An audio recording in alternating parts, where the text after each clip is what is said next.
Rádio e Televisão Limitada. CYM 680. Transmitindo para o mundo pelo site e aplicativo. My News VIP FM 90,9. 90.9. Onde o jornalismo independente se encontra. É isso, onde o jornalismo independente se encontra. E hoje com a novidade, agora também estamos no YouTube. My News VIP FM 90,9. Pode divulgar para todo mundo, My News VIP FM 90,9. Você também já sabe que está no YouTube? E você, sabe? São diferentes câmeras, né? E já estamos no YouTube a partir de hoje também. Sobre isso, eu vou ter uma conversa com vocês daqui a pouquinho, sobre essa questão de imagem, YouTube e /capacitismo. Horário de Brasília, 3h, 3 minutos, e você vai ouvir aqui... Todas as vozes. O que não anda... Programa de notícias e diversidades. O que não anda ouvindo por aí. Ah, meu amigo, minha amiga, atrações não faltam hoje. E atenção, amanhã a lei de cotas para pessoas com deficiência no mercado de trabalho completa 35 anos. Surgiu em 24 de julho de 1991. E eu tenho uma conversa no quadro Atitude e Inclusão hoje com o presidente da Organização Nacional de Cegos do Brasil sobre a lei de cotas que passou quase uma década sem funcionar, né? As empresas contratavam mal, contratavam só para fazer número a pessoa com deficiência, ou às vezes até nem contratavam. Então vamos falar sobre isso daqui a pouquinho na Atitude e Inclusão. E plataforma mapeia como crise climática impede direito das crianças. É um trabalho do Unicef. Você vai saber já detalhes aqui no Todas as Vozes. Em reportagem do Gabriel Brum, Saúde cria comitê para reduzir preços de medicamentos do SUS. E Polícia Federal faz operação contra acusados do roubo de bens da Receita Federal. João Barbosa está investigando esse assunto e traz tudo isso daqui a pouco. E claro, o trânsito na cidade de São Paulo. A movimentação aqui na cidade você tem com a nossa equipe. E a cobertura da Daniele Coutrin diretamente da Flip, a Feira Internacional do Livro de Paraty. Ela já participou com a gente ontem, voltará hoje. Tudo isso e muito mais a partir de agora para você no nosso Todas as Vozes, o seu programa de notícias e diversidades. Todas as Vozes. O seu programa de notícias e diversidades. Como diria Zagallo, vocês vão ter que engolir. Zagallo falava, vocês vão ter que me engolir. Muito criticado na Copa América 1997, o então técnico da seleção brasileira dava essa resposta após uma importante vitória na competição. Ele dava essa resposta por causa das duras críticas que vinha sofrendo de uma parte da imprensa brasileira. O Brasil ganhava, Zagallo se credenciava a ser o treinador da seleção novamente, no caso na Copa de 98, ele que já tinha sido coordenador técnico na conquista do Tetra em 94. O que tem a ver Zagallo, ou como diriam os antigos locutor que vos fala, e essa transmissão de YouTube? Nós, pessoas com deficiência, e eu nunca escondi de ninguém em nenhuma das empresas que eu trabalhei que eu sou uma pessoa com baixa visão no olho esquerdo e pessoa cega no olho direito, temos nossas especificidades, temos nossas demandas previstas na Convenção sobre os Direitos das Pessoas com Deficiência. São os chamados ajustes razoáveis para as empresas para que se adaptem à presença de uma pessoa com deficiência. E as empresas nas quais eu trabalhei, não posso me queixar delas nesse sentido. Talvez um pouco da Rádio Tupi do Rio, em algumas adaptações, mas na época isso nem se debatia, né? Eu trabalhei lá de 84 a 96. Mas de 96 até 2012 no Sistema Globo de Rádio. De 2013, 14 até 2019 na EBC, Empresa Brasil de Comunicação, nas emissoras públicas. Nas rádios em que eu trabalho, canais do YouTube e outras plataformas da Organização Nacional de Cegos do Brasil, onde eu trabalho desde 2019, e da União Latino-Americana Americana de Cegos, onde eu trabalho também como gestor da área de comunicação, só que desde abril de 2022, todas as adaptações são feitas. Na Rádio Globo havia até uma tela do computador que vinha em direção ao meu rosto, como uma espécie de braço mecânico. Aqui na My News, VIP FM 90.9 não é diferente. Todas as adaptações são feitas para garantir a presença de um profissional com deficiência visual. Não foram poucas as vezes em que eu fui alvo dos haters, né? Alvo de todo tipo de fascismo, de todo tipo de covardia, de todo tipo de preconceito.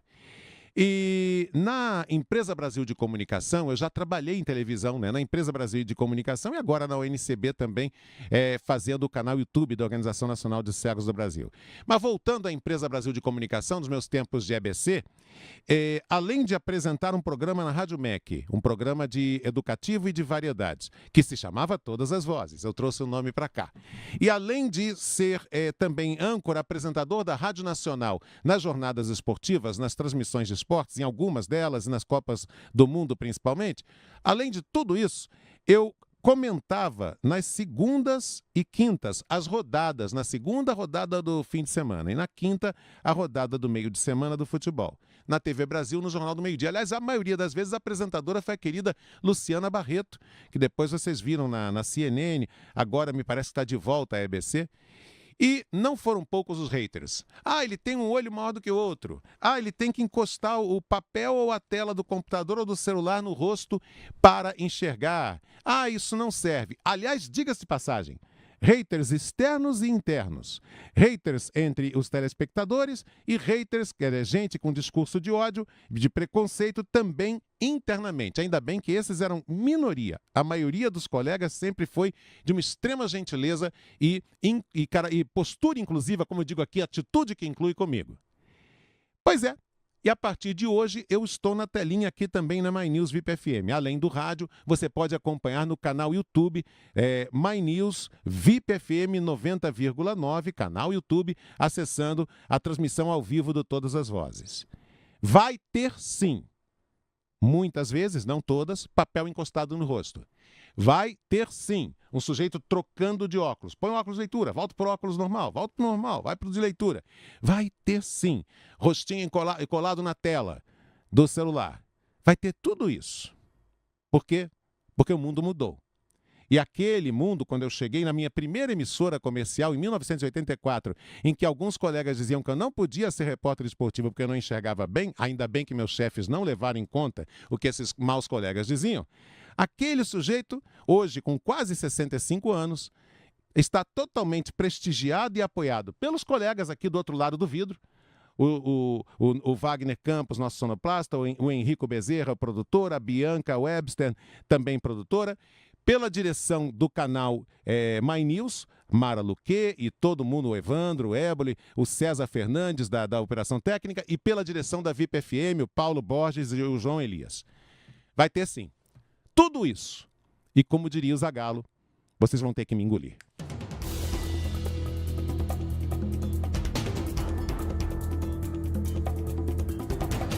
Bom, vamos imediatamente para a equipe de jornalismo reduzir preços dos medicamentos.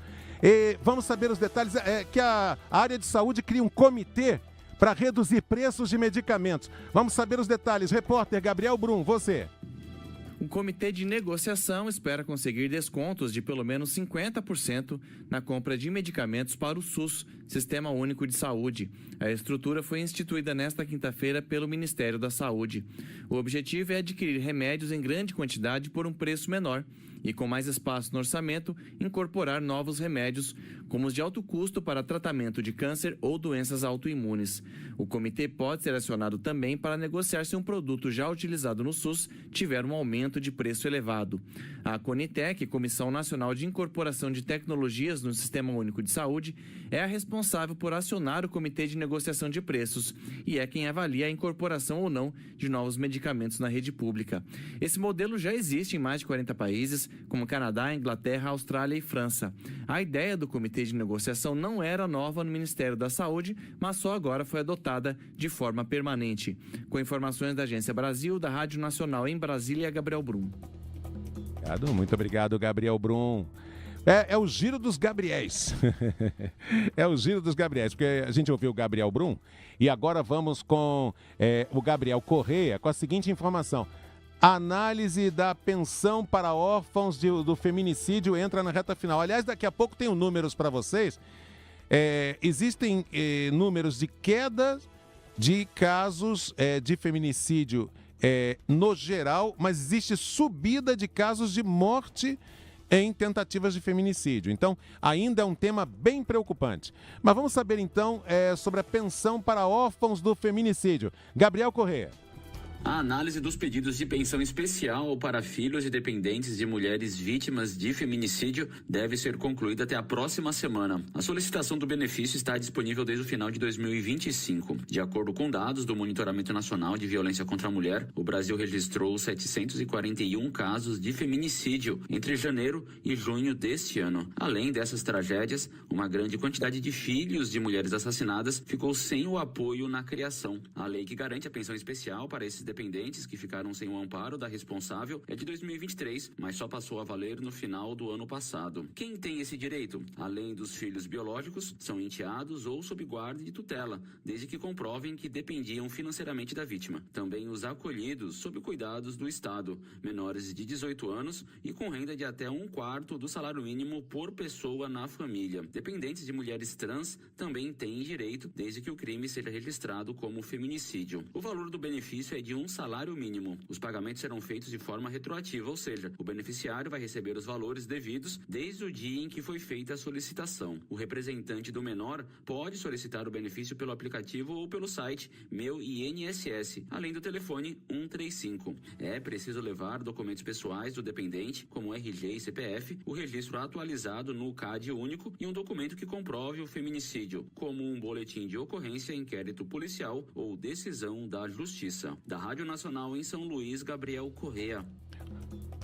Muito obrigado, Gabriel Correia. Daqui a pouco eu vou seguir com a movimentação dos repórteres, mas ainda aqui no jornalismo da nossa My News VIP FM 90.9, a situação dos trens. Desde hoje cedo, aqui na My News VIP FM, você está acompanhando o caos, né, nos trens hoje, com reflexos também para os motoristas de automóveis em relação à paralisação de sistema de rodízios. Então, a Agência Reguladora dos Serviços Públicos Delegados de Transporte do Estado de São Paulo, que é a Artesp, determinou que a CPTM, que é a Companhia Paulista de Trens Metropolitanos, retome a operação das linhas 11, Coral, 12, Safira e 13, Jade, da Trivia Trens. Retome por 90 dias. A decisão foi tomada após a manhã de caos que os passageiros viveram nas 3 linhas. O retorno temporário à CPTM, então a CPTM vai reassumir a gestão por 90 dias. Isso está previsto no contrato de concessão. Porque daqui a pouco vai ter alguém fazendo ladainha de mas tal, intervenção do Estado. Não, está previsto no contrato. É a regra do jogo no modelo de concessão. Então é o seguinte, o retorno temporário à CPTM será para que a Artesp apure os erros de operação das linhas concessionadas, principalmente o que aconteceu hoje. Segundo a agência, a medida prevista em contrato, prevista em contrato determina que a CPTM acompanhe o trabalho da Trivia Trens por 1 ano até junho de 2027. A expectativa é de que, até o fim do dia, o formato de atuação da CPTM seja definido. A ideia é a volta da CPTM para a operação, porque nós vimos realmente que é muito ruim, muito penoso para o cidadão o que está acontecendo e a atuação da concessionária Trivia, afirmou José Isper, diretor-presidente da Artesp, que é a agência reguladora. É isso, gente. Eu sempre digo sobre privatização. Pode privatizar serviço de transporte? Pode. Agora, tem que ter regras rígidas, rigorosas, porque as concessionárias, é assim aqui, é no Rio com a tal da Supervia, as concessionárias do transporte sob trilho geralmente têm um comportamento irresponsável, causando situações como essa de passageiros tendo que andar nos trilhos porque o trem deu defeito, manutenção precária, muitas vezes um trabalho de sucateamento, né, das peças, um trabalho de reaproveitamento de peças de outros trens já parados e que esse reaproveitamento colocando em risco, né, a parte mecânica do trem, consequentemente, né, o operacional e a segurança do passageiro. Então, medida correta, prevista em contrato, a CPTM vai assumir por um tempo a gestão dessas linhas, retomar a gestão. Atenção, Polícia Federal faz operação contra acusados de roubar bens da Receita Federal. Vamos aos detalhes. Repórter João Barbosa. Você, João. Policiais federais cumpriram 4 mandados de busca e apreensão na manhã desta quinta-feira em endereços na cidade do Rio de Janeiro e em Angra dos Reis, na Costa Verde. Trata-se da Operação Backroom, que investiga um esquema de desvio de bens pertencentes ao patrimônio da Receita Federal. As apurações da PF começaram após a Receita emitir uma notícia-crime, informando a subtração de 300 computadores e 5 refrigeradores, gerando um prejuízo de cerca de R$350 mil. A maior parte dos bens teriam sido retirados por uma saída localizada nos fundos do prédio do órgão, no centro do Rio. Além desses itens, os agentes apuram o desaparecimento de veículos estacionados no pátio da Receita Federal e se estes bens foram repassados a terceiros por meio do uso de termos de doação fraudados. Ainda de acordo com a polícia, o esquema funcionava com a ajuda de um servidor público cedido à Receita e de integrantes de uma organização da sociedade civil de interesse público. Os investigados poderão responder pelos crimes de peculato e associação criminosa, sem prejuízo de outros delitos que possam ser revelados no curso das apurações. Sob supervisão de Fábio Cardoso, da Rádio Nacional do Rio de Janeiro, João Barbosa.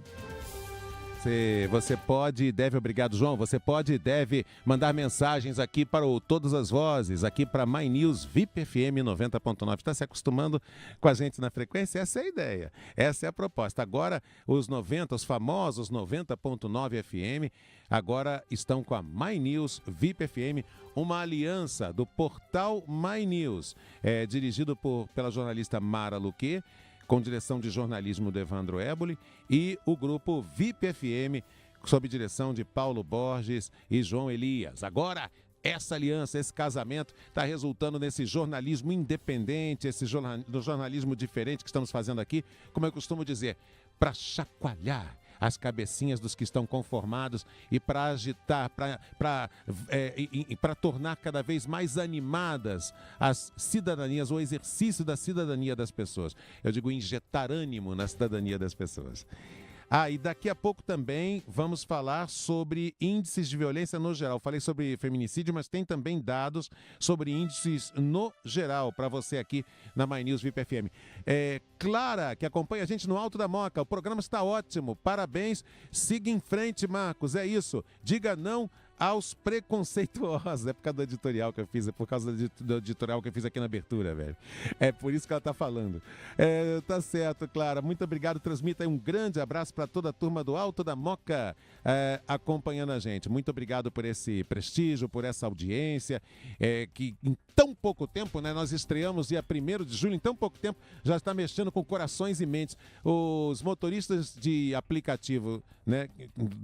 Dos carros que eu já peguei, que estão ouvindo os 90.9, dizendo, nossa, que legal, é diferente, né? Então, essa é a ideia. Com muito conteúdo, seja no Café do My News com a Mara Luque e com o Evandro, seja no Panorama VIP com a Filomena Saleme, seja no Almoço do My News com o Guga Mendonça, nos programas especiais das 2h, comigo aqui, depois tem o Aldrin Mazei com a Grande Verdade, depois tem o Rodrigo Prando, e depois vem a equipe de esportes com a nossa arquibancada VIP das 7 às 9 da noite e assim por diante.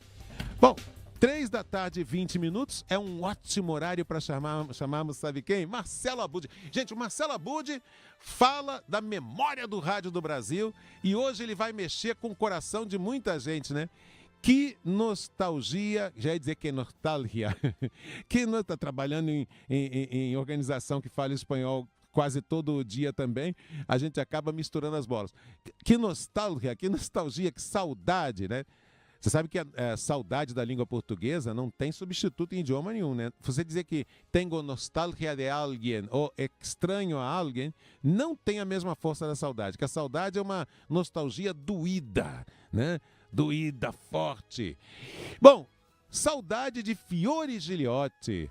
o locutor da torcida brasileira, que acompanhou muito a nossa infância, adolescência, de quem tem a minha idade, ou até mesmo de pessoas mais jovens do que eu também. Um grande narrador esportivo, um poeta narrando futebol. Então, nesses 5 minutinhos de quadro, Marcelo Abud, esse que é um craque da memória do rádio brasileiro, vai trazer a lembrança de Fiore e Giliotti. Confira no Peças Raras. Momento Peças Raras. Você em sintonia com o rádio.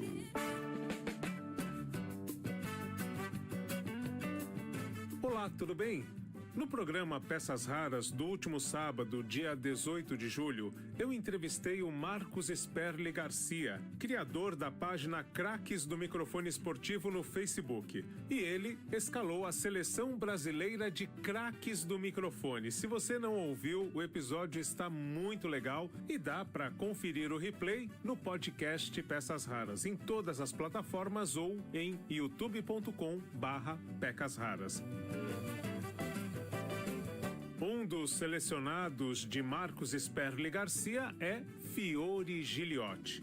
E no Peças Raras, nós destacamos um depoimento ao programa Grandes Momentos do Esporte, que fez história pela TV Cultura. Nos anos 90, uma reportagem sobre rádio esportivo traz o depoimento do saudoso Fiore Giliotti.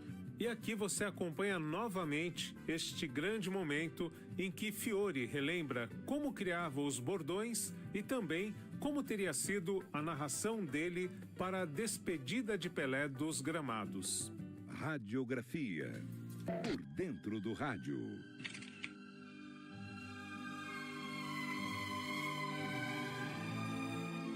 Nos anos 90, em depoimento ao programa Grandes Momentos do Esporte, que fez história pela TV Cultura, Fiore Giliotti contou como criava os bordões e lembrou como teria sido a narração dele para a despedida de Pelé dos gramados. Eu não gosto de escrever, ainda hoje eu não gosto de escrever. Cantinhos de saudade eu fazia de improviso, eu fazia Ave Maria na Rádio de Lins, fazia de improviso, eu sempre fui muito religioso, sinceramente falando. Eu gosto de fazer discurso, gosto realmente, tenho facilidade para discursar. Eu nunca, mas nunca escrevi nenhum dos meus bordões. De repente, quando começava o jogo, a gente sabia que todo mundo dizia: apita o árbitro, começa o jogo. Aí eu, de repente, larguei bala. Apita o árbitro, abrem-se as cortinas e começa o espetáculo Torcida Brasileiro. O Edson Leite gritava: meu cronômetro marca. Eu lancei: o tempo passa.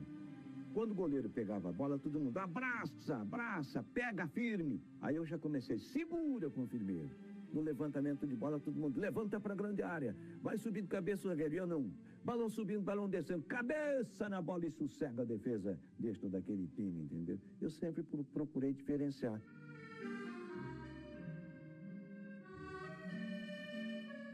Todo adeus, ele traz alguma tristeza e provoca evocações, mas é preciso justificar o adeus, porque o adeus representa a separação de alguma coisa que vai embora. E na despedida do Pelé naquele jogo contra a Áustria, se não nos enganamos, no Morumbi, quando o Pelé deu a volta olímpica, nós dissemos mais ou menos assim: ele está indo embora, torcida brasileira, empobrecendo os estádios, os espetáculos e deixando tanta tristeza, deixando saudade. Pelé está dizendo adeus, ele que escreveu com os pés as mais bonitas poesias da história do futebol. Quer dizer, coisas assim. Então, a nossa mecânica sempre foi diferente. E por falar no Pelé, bom que vocês sabem que eu irradiei jogos do pai do Pelé, o Dondinho, que foi um jogador de futebol fantástico. No caso do pai e do Pelé, filho de peixe, peixinho é. Porque o Dondinho carregou, ao longo de toda a sua carreira, a disciplina que caracterizou o Pelé. O jogo rasteiro, o toque de bola do Pelé, a vivacidade, o jogo de cintura do Pelé. E o Dondinho talvez tenha sido até melhor cabeceador do que o próprio Pelé. Porque o Dondinho era mais alto do que o Pelé. Magro e alto. Um talento extraordinário.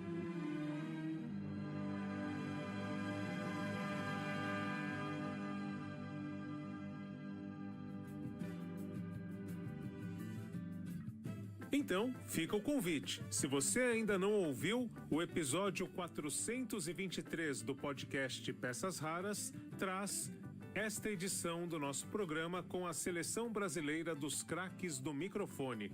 Acompanhe por lá e eu volto amanhã com mais um Momento Peças Raras, aqui no Todas as Vozes do meu amigo Marcos Aurélio.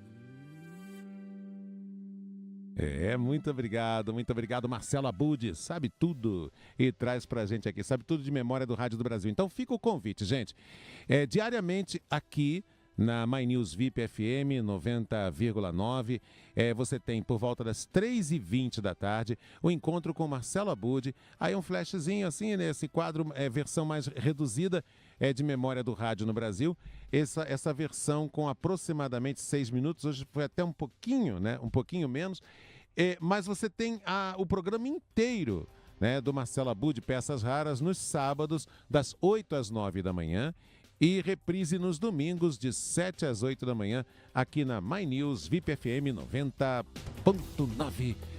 Mandar um abraço aqui para a ouvinte Rosimeire da Vila Antonieta, sobre o meu editorial aqui da abertura, sobre as características de um profissional quando tem algum tipo de deficiência no meio de comunicação.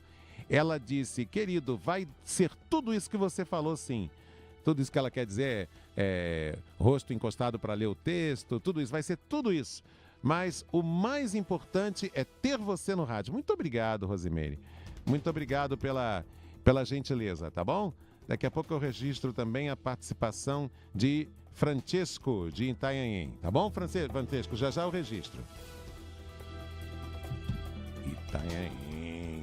Olha, a nossa rádio tem um som maravilhoso em toda essa região. Aliás, Grande São Paulo, ABC Paulista e o litoral de Ilhabela, Cananéia, uma beleza. Bom, motoristas de ônibus fazem greve lá no Rio. Aqui o problema é no trem, lá no Rio o problema é com o ônibus. Mas aí é greve, não é erro operacional de concessionária, não. Quer dizer, talvez seja erro das empresas que não andam pagando adequadamente aos seus profissionais. Solimar Luz tem os detalhes.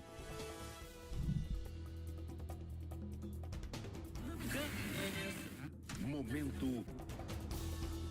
Sem acordo entre o Sindicato dos Trabalhadores em Empresas de Transportes Rodoviários do município do Rio de Janeiro e o Rio Ônibus, o sindicato patronal, motoristas de ônibus no Rio mantém estado de greve. A nova rodada de negociação aconteceu nesta quarta-feira no Tribunal Regional do Trabalho da Primeira Região. As empresas mantiveram reajuste salarial de 5% contra os 12% pedidos pela categoria e propuseram aumento de 6% na cesta básica, que chegaria a cerca de R$ 700.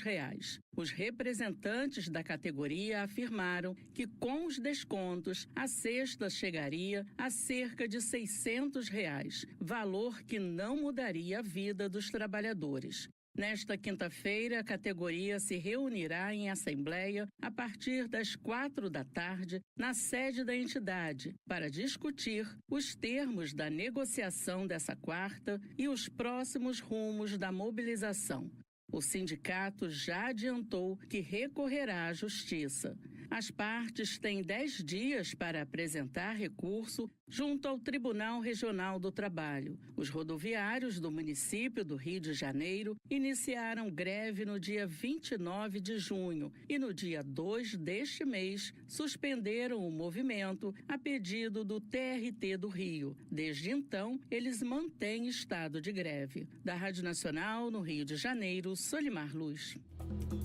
Obrigado, muito obrigado, Solimar.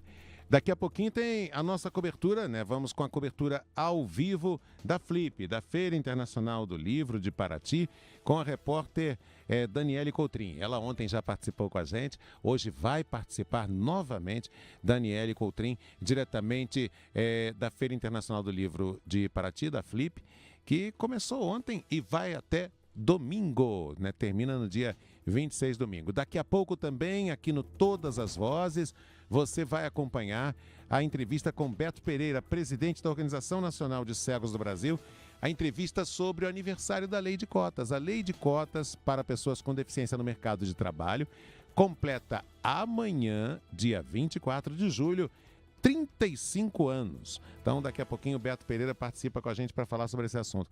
Ainda há pouco eu li a participação da ouvinte Rosimeire, né? A ouvinte Rosimeire, que é da Vila Antonieta. E agora, então, a participação do Francesco, que é de Itanhaém, e diz o seguinte: impressionante, Marcos Aurélio, fui procurar a rádio que ouvia e acabei ouvindo vocês. Sensacional, só conteúdo top, meu. Parabéns, não saio mais dessa faixa. Francesco, de Itanhaém. Poxa, Francesco, muito obrigado, seja muito bem-vindo a My News VIP FM 90,9.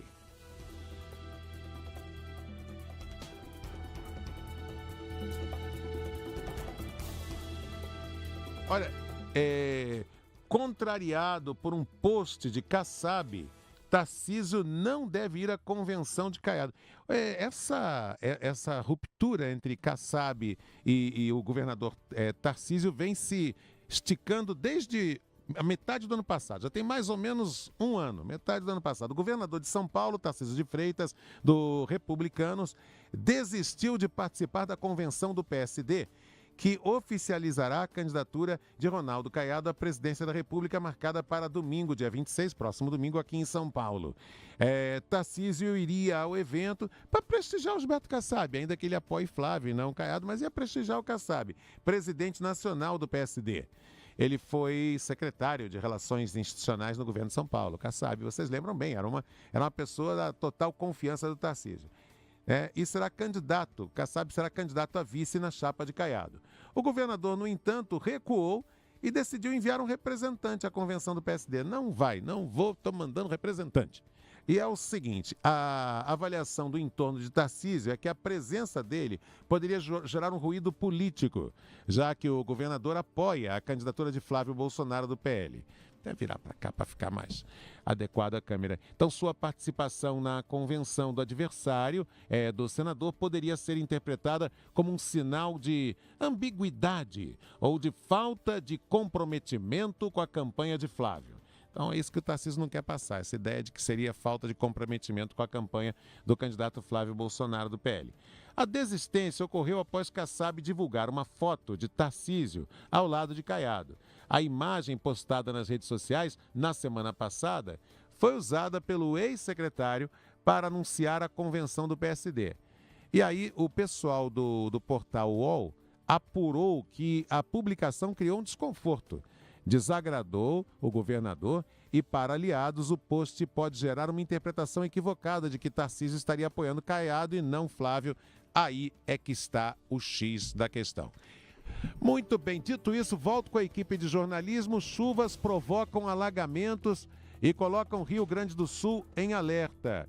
Aquilo que era uma previsão se consolidou. Aliás, quem viu futebol ontem à noite percebeu que os jogos realizados na região sul foram jogos com muita chuva. Cruzeiro e Internacional, Inter e Cruzeiro no Beira-Rio, né? Em Chapecó, Chapecoense e Flamengo, também muita chuva. Então, esse é o cenário. Vamos saber detalhes com o repórter Pedro Lacerda. Moradores da cidade de Lajeado, no Rio Grande do Sul, tiveram que deixar suas casas por causa do risco de alagamentos. Segundo a Defesa Civil local, o rio Taquari ultrapassou a cota de inundação, o que acendeu o alerta para cheias em áreas de risco do município. O rio chegou a 19,1 metros às 4h45 na madrugada, superando a marca de inundação, que é de 19 metros, e seguiu subindo até marcar 20,8 metros às 8 horas da manhã, quase 2 metros acima da cota de inundação. Famílias que vivem perto das margens foram retiradas de suas casas e encaminhadas a um abrigo montado no Parque do Imigrante. O cenário se repete em outras cidades da região. A Prefeitura de Lajeado acionou o plano de contingência ainda de madrugada, às 2h40, e interdições atingiram trechos também em Estrela, Forquetinha, Reovado e Encantado. O Taquari também ultrapassou a cota de inundação em Arroio do Meio e Mussum. A Defesa Civil Estadual mantém alerta de risco muito alto de inundação para o Vale do Taquari até amanhã desta quinta-feira. Em todo o estado, 143 municípios já reportaram danos causados pelas chuvas dos últimos dias, com um saldo de 51 desabrigados e 155 desalojados, sem registro de mortes até o momento. A Defesa Civil orienta moradores de áreas de risco a evitarem essas regiões e a consultarem os planos de contingência de seus municípios. Emergências podem ser comunicadas pelos números 190 ou 193. Da Rádio Nacional em Brasília, Pedro Lacerda. Muito obrigado, Pedro Lacerda. Jovem zombou de Trump e ficou imitando, né? Zombou de Trump e fez caretas durante um discurso do presidente dos Estados Unidos em um comício. Estou acompanhando aqui nas agências de notícias. Um jovem viralizou nas redes sociais após resolver zombar do presidente dos Estados Unidos, Donald Trump, durante um comício em Marietta, na Geórgia, nesta quarta-feira, ou seja, ontem. Posicionado atrás do republicano, que discursou por mais de uma hora no evento, o rapaz aparece fazendo piada e caretas ao lado de dois amigos em diversos momentos da transmissão ao vivo feita pelo canal da Casa Branca. Todos os cortes feitos pelos perfis oficiais do governo Trump nas redes, no entanto, escondem a brincadeira que viralizou na rede social X, o antigo Twitter. Antes do comício da Geórgia, Trump esteve em Delaware, onde acompanhou a repatriação dos corpos dos soldados dos Estados Unidos mortos na guerra do Irã. Bom, e a questão da decisão do Mendonça? Olha, o André Mendonça, eu falei isso anteontem aqui, né? Falei isso terça-feira aqui. O André Mendonça, nessa questão, tem feito o que é possível e se comportado, digamos assim, dentro do que prevê o Estado Democrático de Direito como papel de um integrante do Supremo Tribunal Federal. Porque o ministro André Mendonça, do Supremo Tribunal Federal, STF, autorizou nesta quinta-feira, foi notícia de agora à tarde, amplamente divulgada por nós aqui também na My News VIP FM, ele autorizou nesta quinta-feira a abertura de inquérito para investigar repasses do ex-banqueiro Daniel Vorcaro para a produção do filme Dark Horse, uma cinebiografia do ex-presidente Jair Bolsonaro. A decisão de Mendonça atende a um pedido da Polícia Federal, que teve manifestação favorável da Procuradoria-Geral da República para a abertura do inquérito. O próprio ministro do STF pediu à Procuradoria-Geral da República uma manifestação sobre o caso, né? E então o filme Dark Horse ganhou notoriedade após a divulgação pelo site Intercept Brasil de conversas entre o pré-candidato do PL à presidência Flávio Bolsonaro e o ex-banqueiro Daniel Vorcaro, do Banco Master. Trechos de áudios em que o filho de Jair Bolsonaro solicita recursos para financiar a produção cinematográfica. Em junho, a imprensa noticiou que investigadores da Polícia Federal avaliavam a possibilidade de apurações em 3 frentes. Uma, os repasses de 61 milhões feitos por Daniel Vorcaro, ex-dono do Banco Master, a pedido do senador Flávio Bolsonaro, do PL do Rio de Janeiro. 2, a eventual destinação de parte desses recursos para bancar o ex-deputado Eduardo Bolsonaro, que está nos Estados Unidos. E a terceira linha de investigação, que é a indicação de emendas parlamentares para entidades ligadas à produtora do filme. No inquérito aberto, a partir da decisão de Mendonça, nesta quinta-feira, a PF vai investigar tanto os repasses de Vorcaro para a cinebiografia de Jair Bolsonaro, como a suposta destinação de recursos a Eduardo Bolsonaro. Porque essa é uma pergunta. Eu estou fazendo apenas como uma pergunta, né? Do que exatamente, ou de que recursos exatamente está vivendo Eduardo Bolsonaro, e por que não dizer também o Paulo Figueiredo, nos Estados Unidos, né? E essa é uma pergunta de 1 milhão, talvez até de mais do que 1 milhão, talvez até bem mais do que 1 milhão, é a pergunta. Vamos seguir com nossa equipe de reportagem e agora vamos com a Daniela Longuinho com a seguinte informação. Um guia da Agência Nacional de Saúde explica como funcionam as regras dos planos de saúde. É bem interessante. Eu separei essa reportagem para vocês, porque tem uma série de dicas para saber o que você pode ou não pode exigir dos planos de saúde. E você sabe que esse é um problema crônico aqui no Brasil, né? O desrespeito dos planos e seguros de saúde, com raras e louváveis exceções, o desrespeito às próprias normas, às próprias diretrizes da Agência Nacional de Saúde. Vamos acompanhar a reportagem.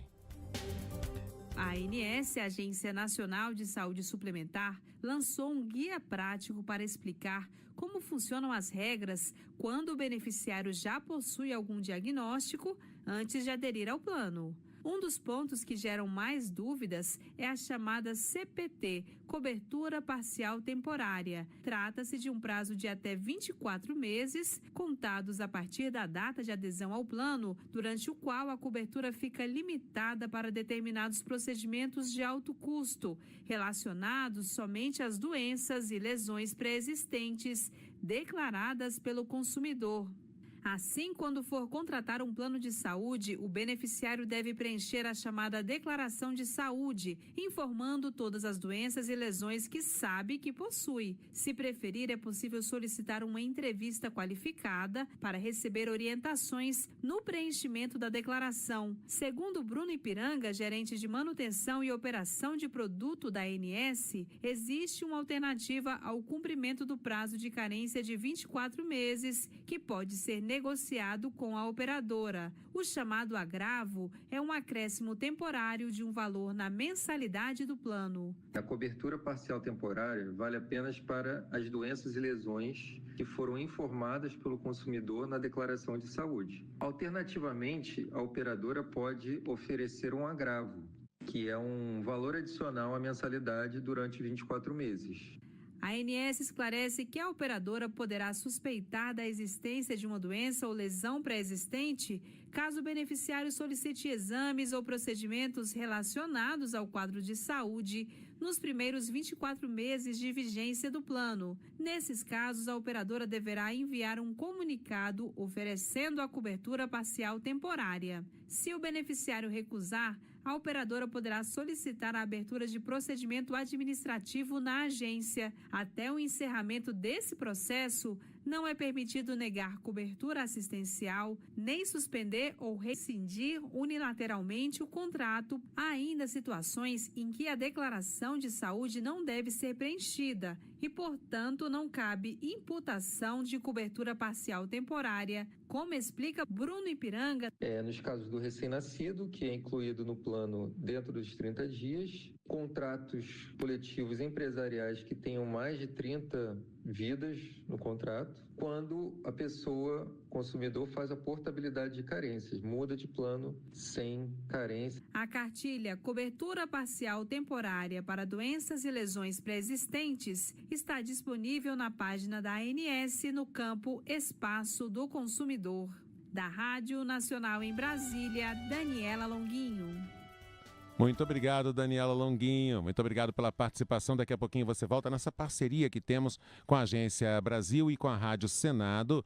Portanto, tanto com a imprensa do Poder Executivo quanto do Poder Legislativo, até para garantir a independência, né, garantir a diversidade de pontos de vista, e tanto uma quanto outra, né, as duas ouvem diferentes correntes políticas. Vocês ontem aqui até ouviram uma reportagem da Rádio Senado, cujo principal entrevistado era um deputado do Partido Liberal, do PL, né?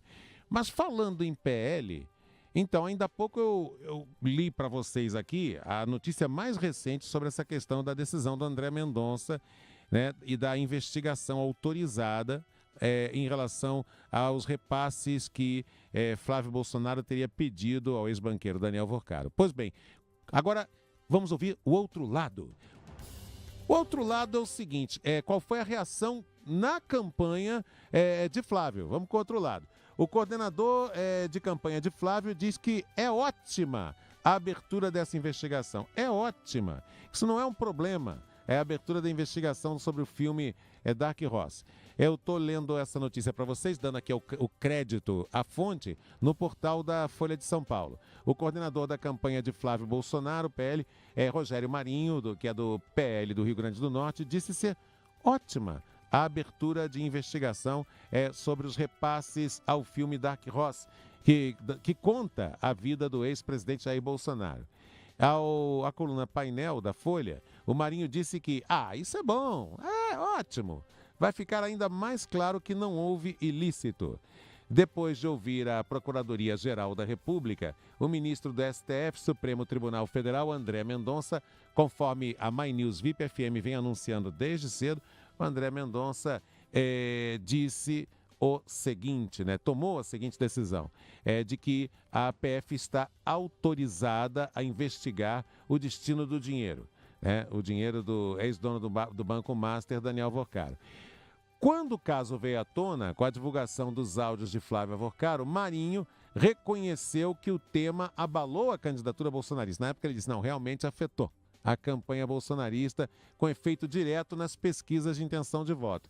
Agora a avaliação dele é de que o desgaste gerado pela relação entre os dois, Flávio e Avocaro, é melhor que isso venha logo à tona e que esse desgaste vai passar. Apesar do otimismo de Marinho, não é assim que pensam, por exemplo, outros integrantes do mesmo partido, do PL. Até mesmo aliados de Flávio veem a decisão de Mendonça com preocupação, porque entendem que será mais uma frente de desgaste ao longo da campanha eleitoral. Segundo fontes do partido, é mais um caso que será explorado pelos adversários, principalmente pela campanha de Lula do PT, mas também pelos outros adversários menos cotados.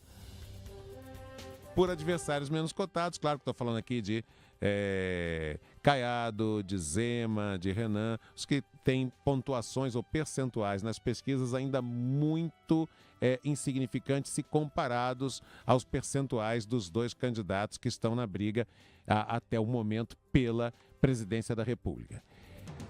Festival de Cinema no Ceará abre inscrições para submissão de obras. Atenção, se você quer inscrever um filme no Festival de Cinema do Ceará, já pode. Acompanhe os detalhes com Madison Euler. O Festival Latino-Americano de Cinema de Canoa Quebrada, o Curta Canoa, que acontece no Ceará, está com inscrições abertas para os realizadores que queiram submeter suas obras para integrar a programação 2026 do evento, que acontecerá entre os dias 22 e 28 de novembro. Essa será a 16ª edição do festival, coordenado pelo Instituto Social de Arte e Cultura do Ceará, que acontece anualmente na cidade praieira de Aracati, que fica a cerca de 150 quilômetros de Fortaleza. As inscrições podem ser feitas até o dia 30 de agosto por cineastas de toda a América Latina. As obras precisam ter duração máxima de 20 minutos e terem sido concluídas a partir de 2024. Os gêneros podem ser documentário, ficção, animação ou experimental. Tainá Sena, produtora executiva do evento, reforça a importância do festival para a cena do audiovisual independente. Esse é um importante espaço de encontro, formação e visibilidade para realizadores independentes, que fortalece a produção audiovisual e promove o intercâmbio cultural entre países da América Latina. O festival busca valorizar novas narrativas e diferentes olhares, além de contribuir para a difusão do cinema latino-americano e ampliar o acesso do público a obras autorais. O Curta Canoa contará com 4 mostras. Mostra competitiva nacional, destinada a curtas-metragens brasileiros, a competitiva internacional, voltada aos realizadores estrangeiros, a mostra competitiva infantil e a Dragão do Mar, evento não competitivo formado por filmes cearenses selecionados pela direção do festival, com destaque para produções realizadas no município de Aracati e na região do litoral leste do Ceará. O formulário e o regulamento estão disponíveis no site curtacanoa.com. A lista com os títulos selecionados será divulgada pelo site a partir de 20 de outubro. Da Rádio Nacional em São Luís, Madison Euler. Muito bem. E já que estamos falando de cinema, vamos agora do Festival de Cinema para o Festival do Livro, para Flip.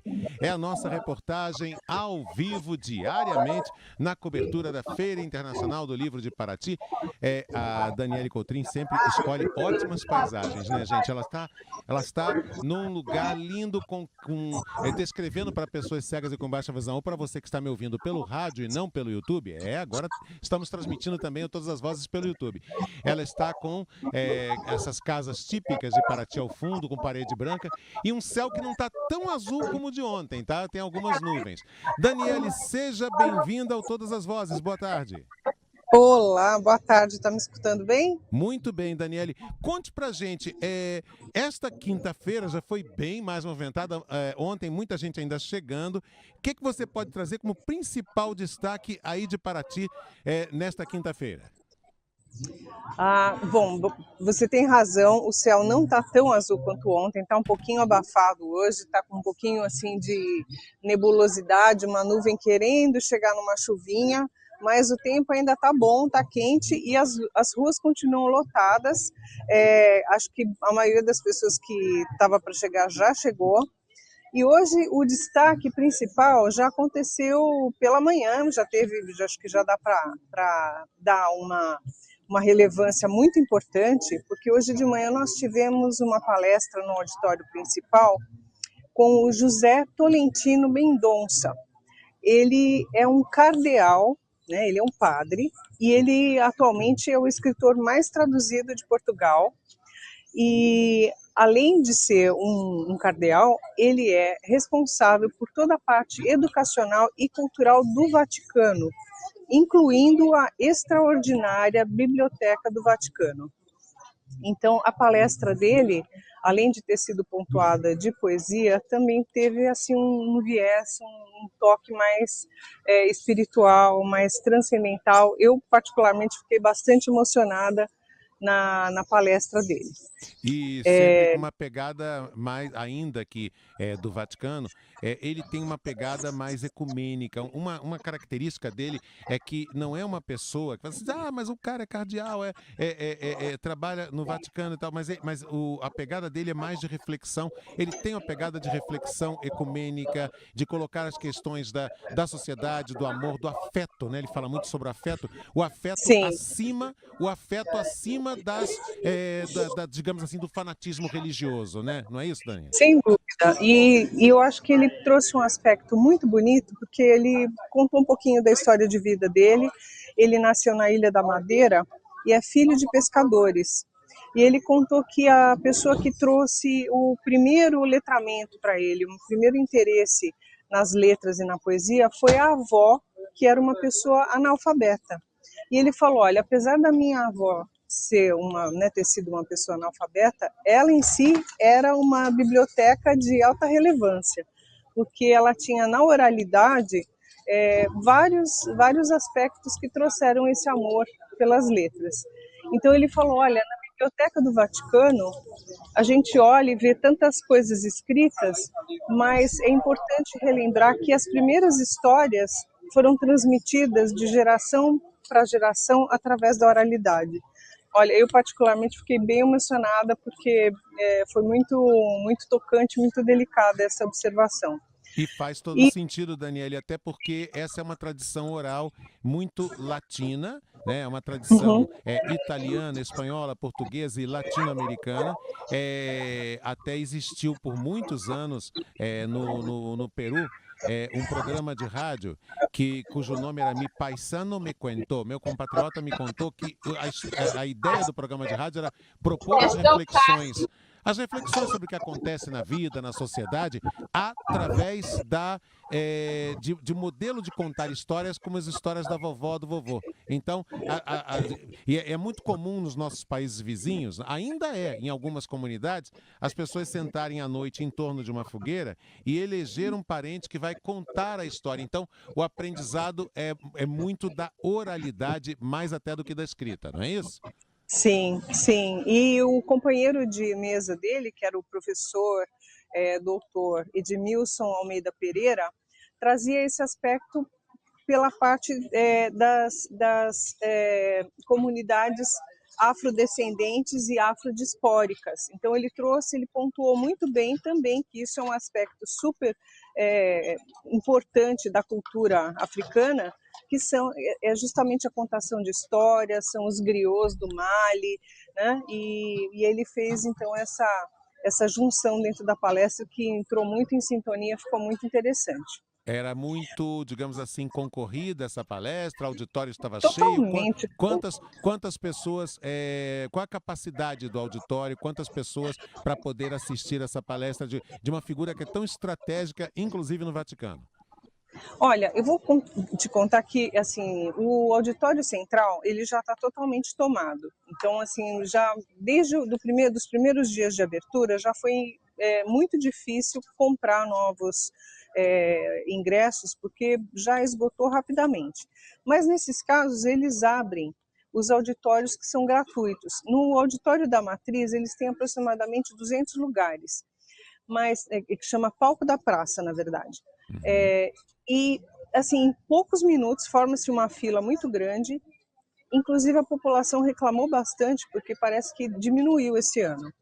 Mas, em compensação, eles abriram outro pequeno auditório perto da igreja de Santa Rita, que ele é menorzinho, acho que eles tentaram distribuir um pouco o fluxo das pessoas, mas mesmo assim, em pouco tempo, e o pessoal está reclamando, dizendo que diminuiu um pouco.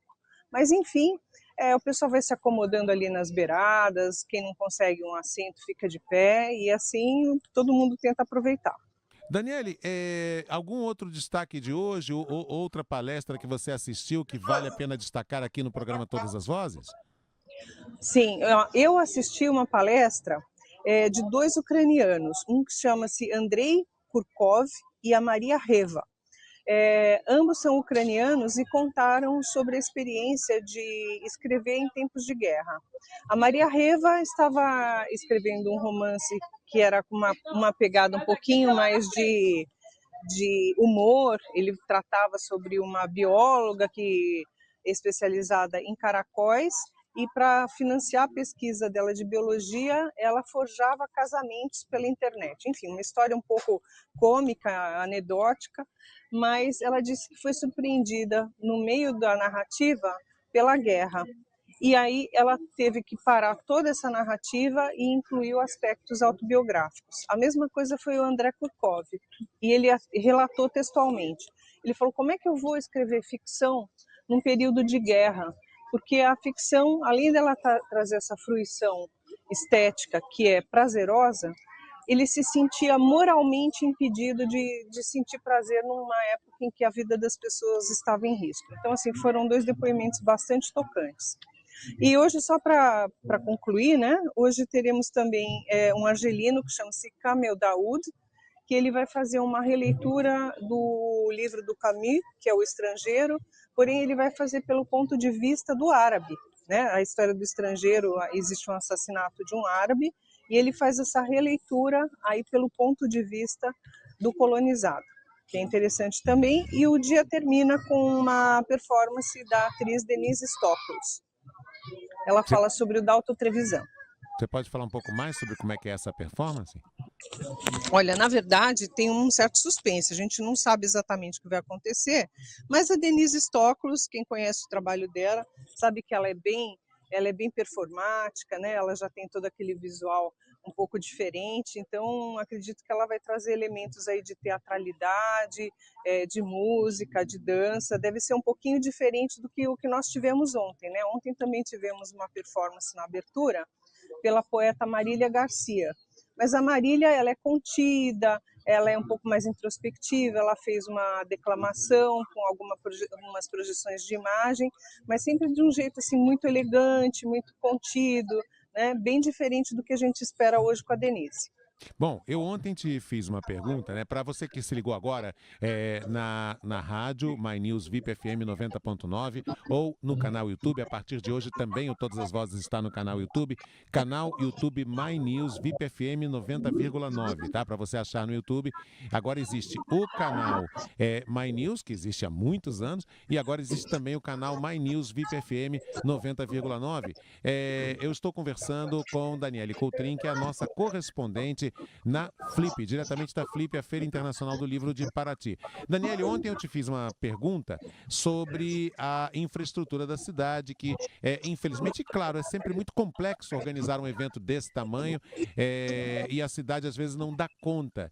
E aí hoje, como você já está no seu segundo dia aí, talvez seja já possível dizer: está dando conta, a rede hoteleira, o sistema de fornecimento de água para não acontecer o problema que aconteceu em outros anos. Como é que está essa questão da infraestrutura para receber tanta gente aí em Paraty? Olha, por enquanto a gente não teve nenhuma notícia. O que é assim, patente, que a gente já percebe logo, é que Paraty não é uma cidade feita para carro. Então, quem estiver vindo para o centro histórico, de preferência, estacione longe, não tente vir para o centro histórico de carro, porque não existe infraestrutura para estacionamento. Eles têm um sistema rotativo, né, que é similar ao que a gente tem em São Paulo, Zona Azul, porém as vagas se extinguem rapidamente.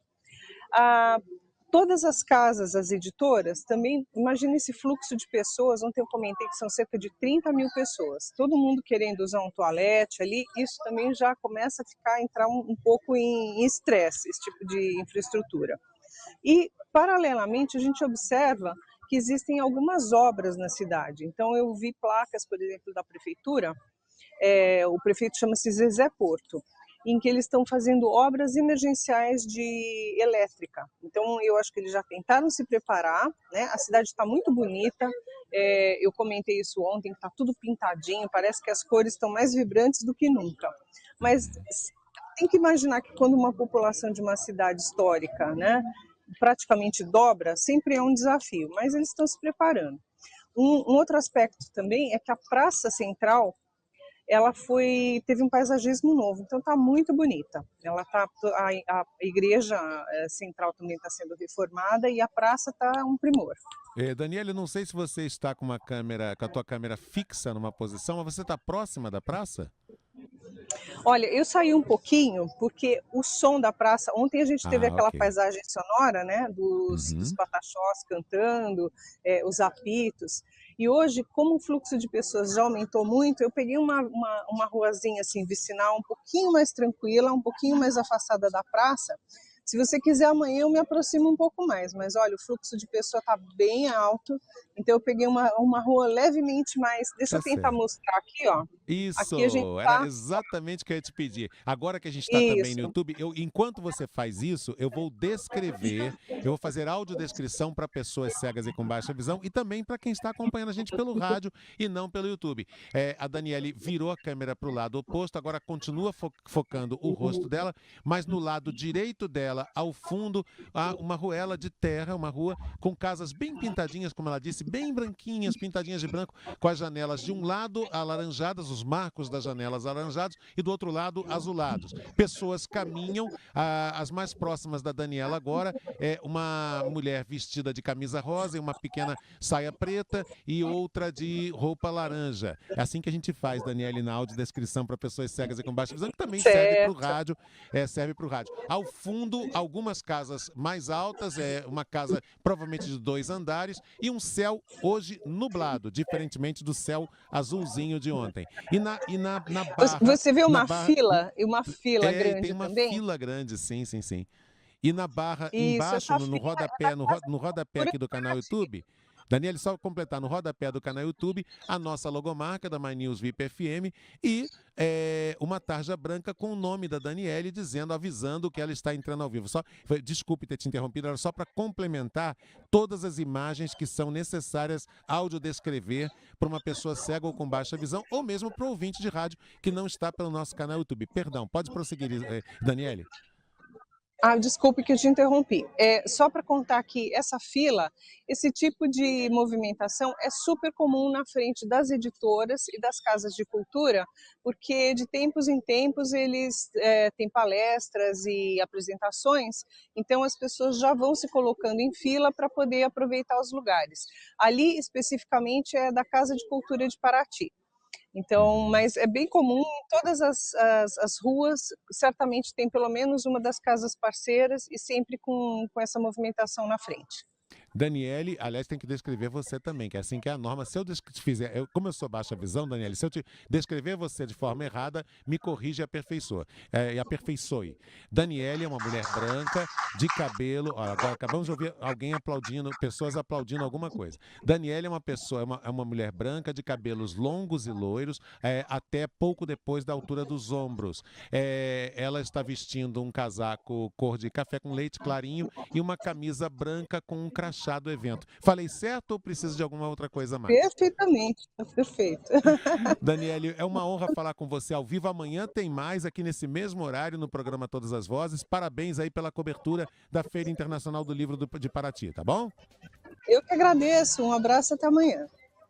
Você ouviu Daniele Coutrin, nossa correspondente, ouviu, e agora que estamos também no YouTube, você que está acompanhando a gente com imagem também viu. Daniele Coutrin, diretamente da Feira Internacional do Livro de Paraty. Essa cobertura que estamos fazendo diariamente para você com o repórter, claro, no local. Agora, 4:06. Na My News VIP FM. Trânsito. Excelente quinta-feira para você, motorista ligado na My News VIP FM. Eu sou Gilberto Souza e trago a partir de agora informações do trânsito. Depois de uma manhã caótica no transporte público sobre trilhos, com problemas nas linhas 11, 12 e 13, situação de momento normal nos trens do metrô, CPTM e linhas de ônibus na capital paulista. Por causa dos transtornos no transporte público no período da manhã, o rodízio municipal de veículos para carros com placas finais 7 e 8 está suspenso nesta tarde. Seu pai merece o mundo. No Dia dos Pais da Casas Bahia, seu pai pode tudo. Compre o presentão no carnê e comece a pagar só daqui 60 dias. Corre para a loja da Casas Bahia e aproveite. Aqui é a Mara Luque. Antes de o Brasil começar o dia, a gente já começou. Eu, o Evandro Éboli e, claro, você. Café do My News de segunda a sexta, às 7 da manhã. Na My News VIP FM 90,9. My News Café. O jornalismo que respeita a sua inteligência. Com Mara Luque.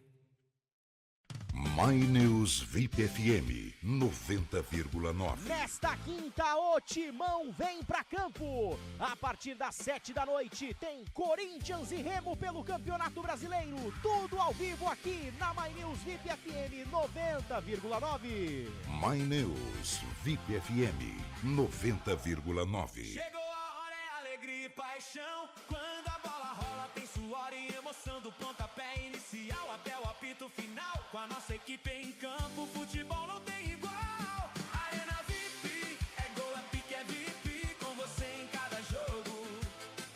É gol, é show. Arena VIP. Arena VIP, é gol, é pique, é VIP. Com você em cada jogo. É gol, é show. Arena VIP.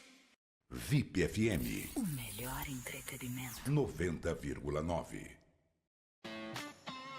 Eu cuido do meu bem mais precioso, a minha família. E a Souza Lima tá junto comigo porque sabe cuidar de pessoas, cuidar da segurança da minha casa, das minhas empresas e até da escola dos meus filhos, com inovação e todo cuidado social e ambiental. A Souza Lima cuida da limpeza e dos mais variados serviços. Como um cara família, eu posso dizer, quando se trata dos seus maiores tesouros, todo cuidado é pouco. Eu escolho quem cuida muito. Souza Lima. Você ouve My News VIP FM 90,9. News VIP FM. VIP Rádio e Televisão Limitada. CYM 680. Transmitindo para o mundo pelo site e aplicativo.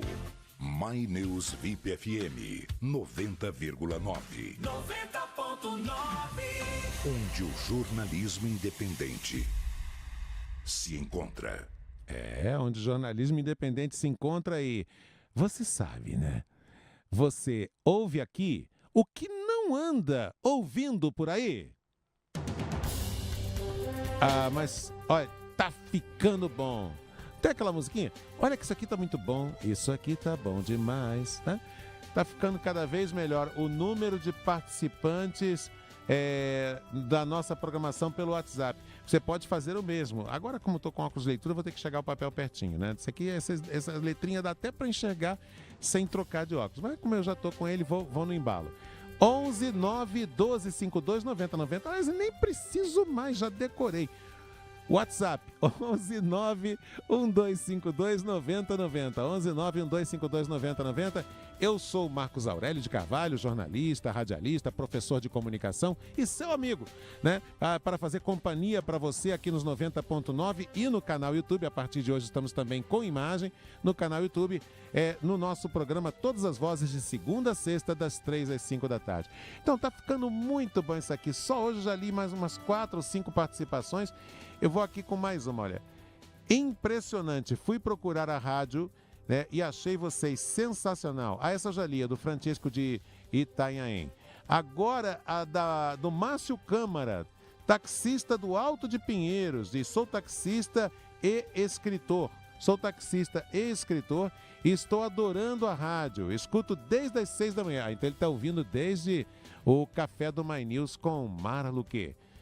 Mais uma mensagem. Então, muito obrigado, Márcio. Márcio Câmara, taxista. Muito obrigado pelo carinho, tá? Outra mensagem do Vinícius Silveira, do Capão Redondo, São Paulo. Vinícius diz: estou ouvindo o programa, aqui é Vinícius, sou deficiente visual, estou gostando muito do Todas as Vozes. E sim, o Todas as Vozes é ótimo, é um ótimo programa. Primeira vez que eu estou ouvindo e já estou achando ótimo. E aí o Vinícius complementa aqui, dizendo que ele me conheceu, né? Esteve com a gente lá no 11º Encontro Mundial da Pessoa com Deficiência Visual. E ele esteve lá representando a Fundação Dorina, que, aliás, cuja sede é aqui pertinho da rádio. É aqui na Vila Clementina, pertinho da Vila Mariana. Então, Vinícius, que honra. Seja bem-vindo também, então, Vinícius, que é deficiente visual e que nos conheceu. Esse 11º Encontro Mundial da Deficiência Visual que ele se refere foi um encontro histórico. Pela primeira vez o Brasil, é como ser sede de uma Copa do Mundo, é a Copa do Mundo dos Cegos. Assim, e foi a primeira vez que o Brasil sediou o Encontro Internacional de Pessoas Cegas e com Baixa Visão, que acontece desde a década de 80, mas foi a primeira vez no Brasil e na América do Sul toda. Nunca tinha acontecido aqui. E aconteceu de 1º a 5 de setembro de 2011 no Centro de Exposições Distrito Anhembi, ali pertinho do Sambódromo aqui de São Paulo, e reuniu mais de 2.200 pessoas cegas e com baixa visão de todos os continentes. Foi articulado aqui no Brasil pela Organização Nacional de Cegos do Brasil e teve apoio de 16 patrocinadores, entre Claro, Meta, Comitê Paralímpico Brasileiro, a Secretaria de Estado da Pessoa com Deficiência, Secretaria Municipal de São Paulo da Pessoa com Deficiência também, Google patrocinou também. Foi um grande êxito o Encontro Mundial. Vinícius, que bom. Seja muito, muito bem-vindo, tá? Bom, agora é hora de voltar com a equipe de jornalismo e eu tinha prometido para vocês essa notícia. Tribunal de Contas alerta para o risco fiscal dos Correios. Gente, o TCU está fazendo um alerta importantíssimo. Está cada vez mais difícil a situação da gestão dos Correios. Acompanhe a reportagem.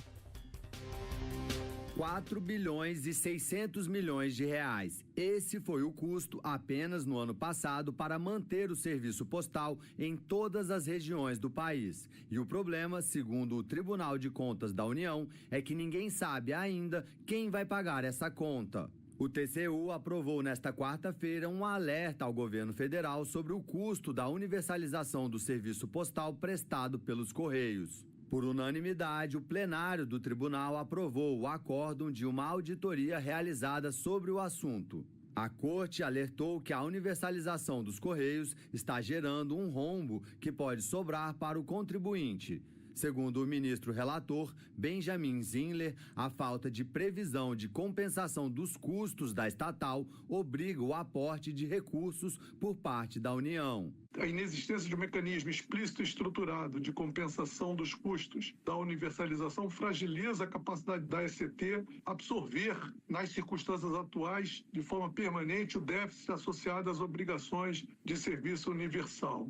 O ministro reconhece que o valor é compatível com outras políticas públicas relevantes, como o programa Farmácia Popular e a merenda escolar. Mas, ao contrário dessas ações, os Correios não têm verba garantida no orçamento para cobrir o prejuízo. Esse quadro, essa continuidade, compromete a capacidade futura de pagamento da estatal, amplia o risco fiscal da União, que já estão sendo analisados de forma macroscópica em outros processos, seja pela crescente exposição decorrente de garantias concedidas pela União a empréstimos tomados pela ECT, seja pela possível necessidade de aportes financeiros adicionais para a empresa. A situação já é crítica. Em dezembro do ano passado, o Tesouro Nacional aprovou um empréstimo de 12 bilhões de reais para a reestruturação da empresa, com garantias da União. Para tentar se recuperar, os Correios lançaram um programa de desligamento voluntário e fecharam agências pelo país. O TCU avalia que esse quadro compromete a capacidade futura de pagamento da estatal e amplia o risco fiscal da União. Procurada, a assessoria dos Correios informou que não vai se pronunciar sobre a decisão do TCU. Com informações da Agência Brasil, da Rádio Nacional em Brasília, Pedro Lacerda. Muito obrigado, Pedro Lacerda. Quando a gente fala de índices de violência, existem notícias positivas, mas algumas negativas, principalmente as relativas ao número de mortes por feminicídio. Eu já chego lá, mas as boas são as seguintes: menor índice de mortes violentas da série histórica. Vamos lá, Tatiana Alves explica. O Brasil registrou em 2025 o menor índice de mortes violentas intencionais desde o início da série histórica em 2012. Os dados fazem parte da 20ª edição do Anuário Brasileiro de Segurança Pública, divulgada nesta quinta-feira. A taxa caiu de 20,6 para 19,1 mortes por 100 mil habitantes, uma redução de 8,2% em comparação a 2024.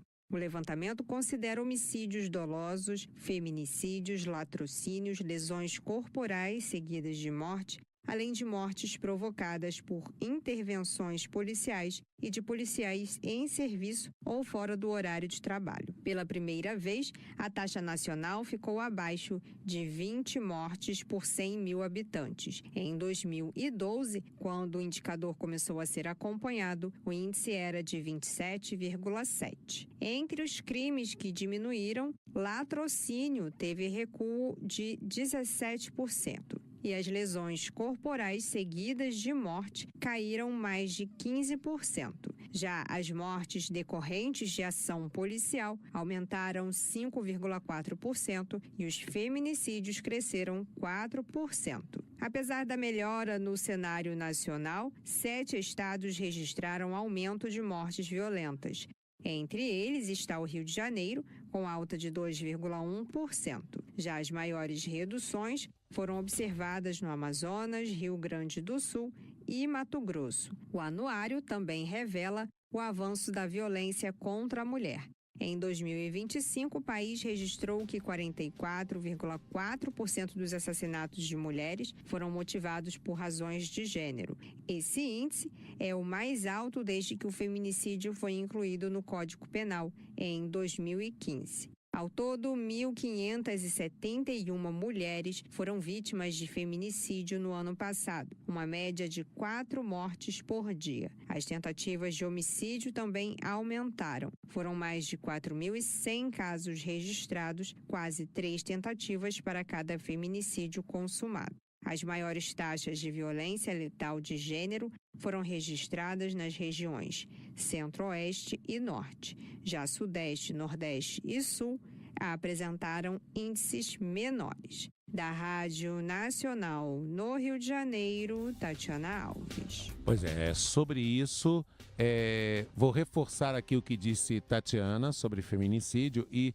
trazer uma opinião do Fórum de Segurança Pública aqui. Então, o que a Tatiana acaba de dizer? Se, por um lado, o número de mortes por ações violentas diminuiu no Brasil, por outro, o feminicídio cresceu 4%.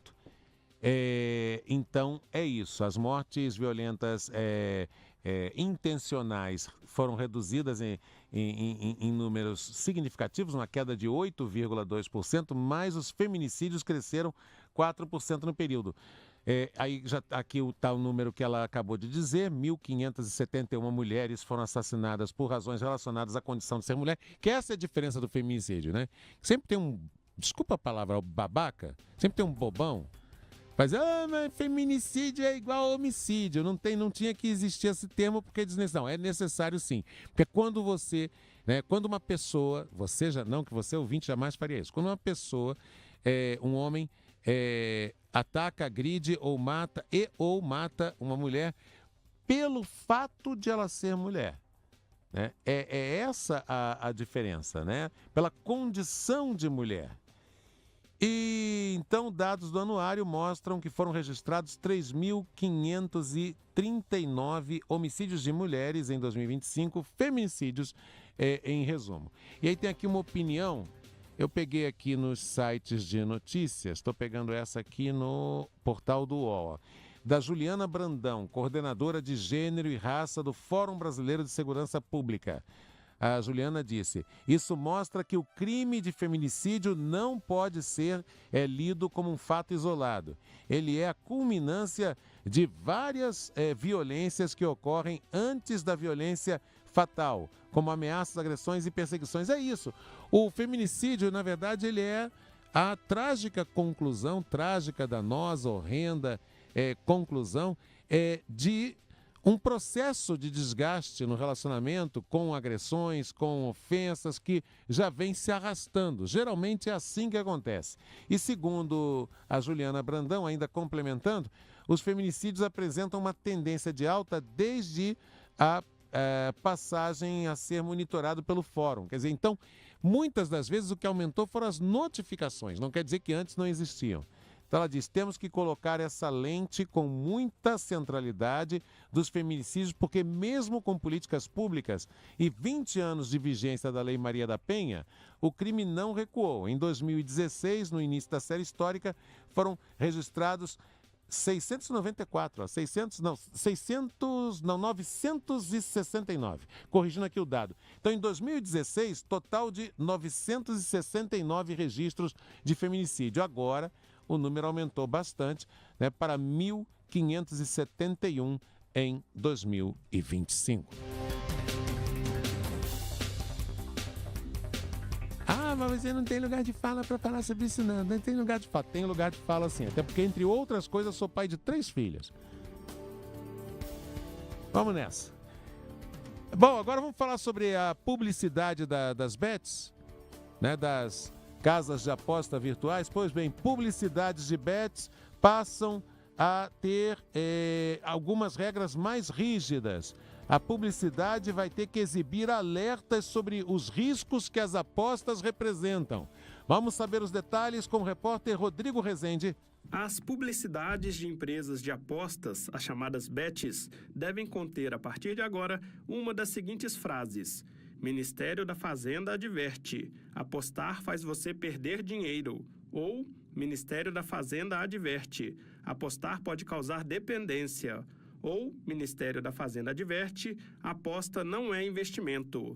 A iniciativa do governo quer atentar para os riscos do vício em apostas, como acontece no caso de medicamentos e cigarros. O senador Humberto Costa, do PT de Pernambuco, que já foi ministro da Saúde, alertou sobre o perigo imposto pela chamada ludopatia. Já fizemos isso com o tabaco e avançamos muito.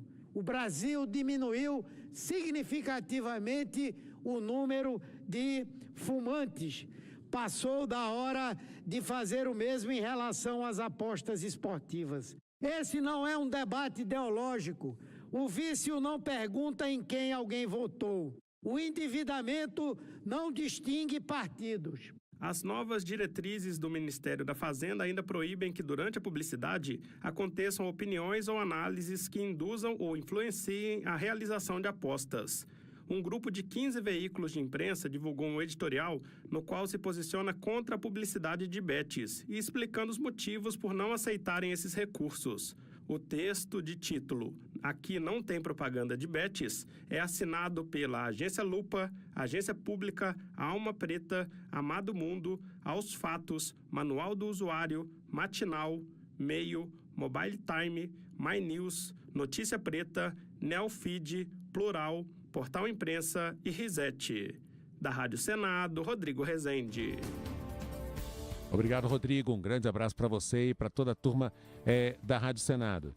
Péricles nos acompanhando no Piqueri, diz parabéns pelo programa, estou gostando muito, todas as vozes, é um programa bem dinâmico, né, Marcos? Vai para uma reportagem e vai outra, aí entra uma notícia. Essa é a ideia, Péricles, fazer bem movimentado e com diferentes vozes, né? Até para ser coerente com o nosso nome do programa, todas as vozes, o seu programa de notícias e diversidades. Falando em diversidade, já tem o Beto Pereira aqui, porque amanhã a lei de cotas para pessoas com deficiência no mercado de trabalho completa 35 anos. E amanhã teremos de novo a Daniele Coutrin, diretamente da Flip, a Feira Internacional do Livro de Paraty.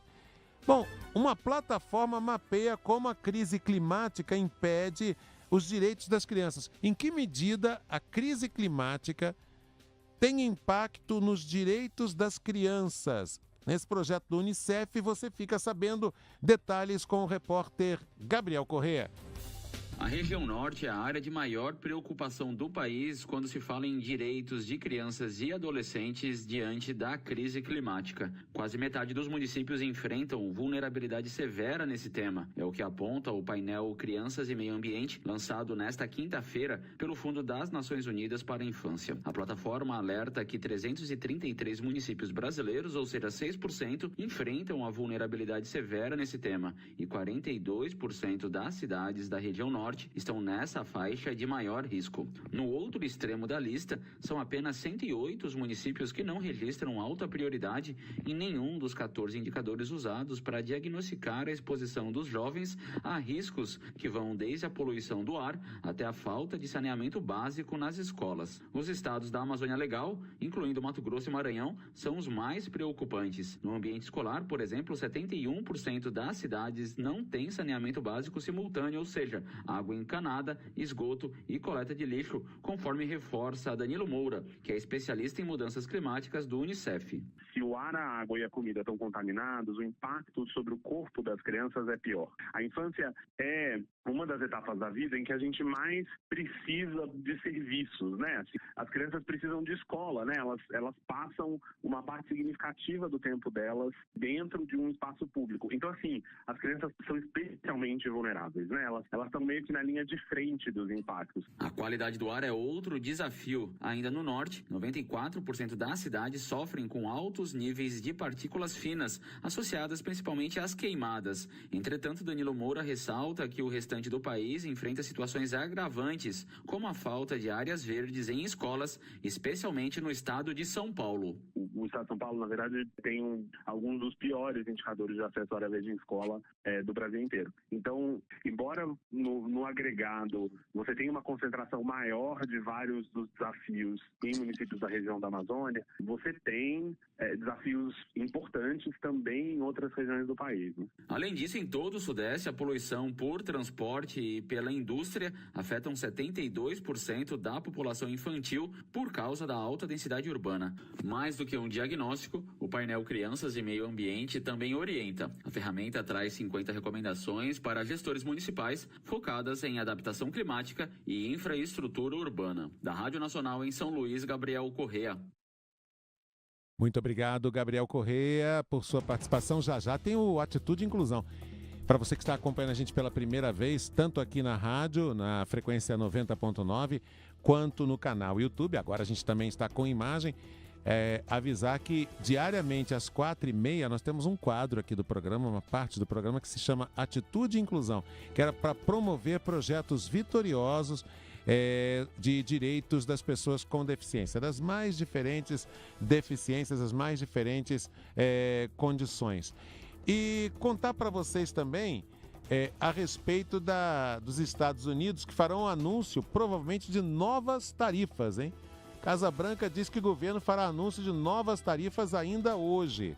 A secretária-geral de imprensa da Casa Branca, Karen Leavitt, informou nesta quinta-feira que o representante comercial dos Estados Unidos fará um anúncio sobre novas tarifas do fim da vigência da taxa global antes do fim da vigência da taxa global de 10%, previsto para sexta-feira, amanhã. Então, a expectativa é que a medida estabeleça uma sobretaxa de 10%, né, e 12,5% sobre produtos importados de cerca de 60 economias, 60 países, inclusive Brasil. Quando vem aquele papo, mas tal, não negociou.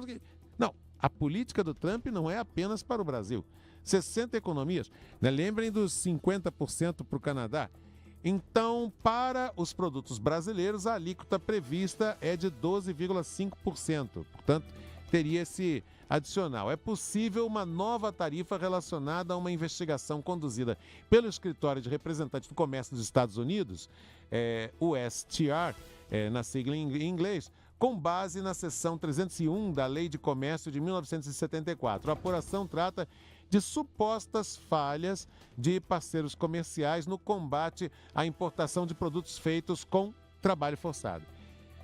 Aí é complexa a história, porque, gente, vamos lá. Trabalho análogo à escravidão é uma novidade no Brasil? Trabalho análogo à escravidão é uma novidade no Brasil? Não, né? Fiscalização do trabalho análogo à escravidão é intensa no Brasil?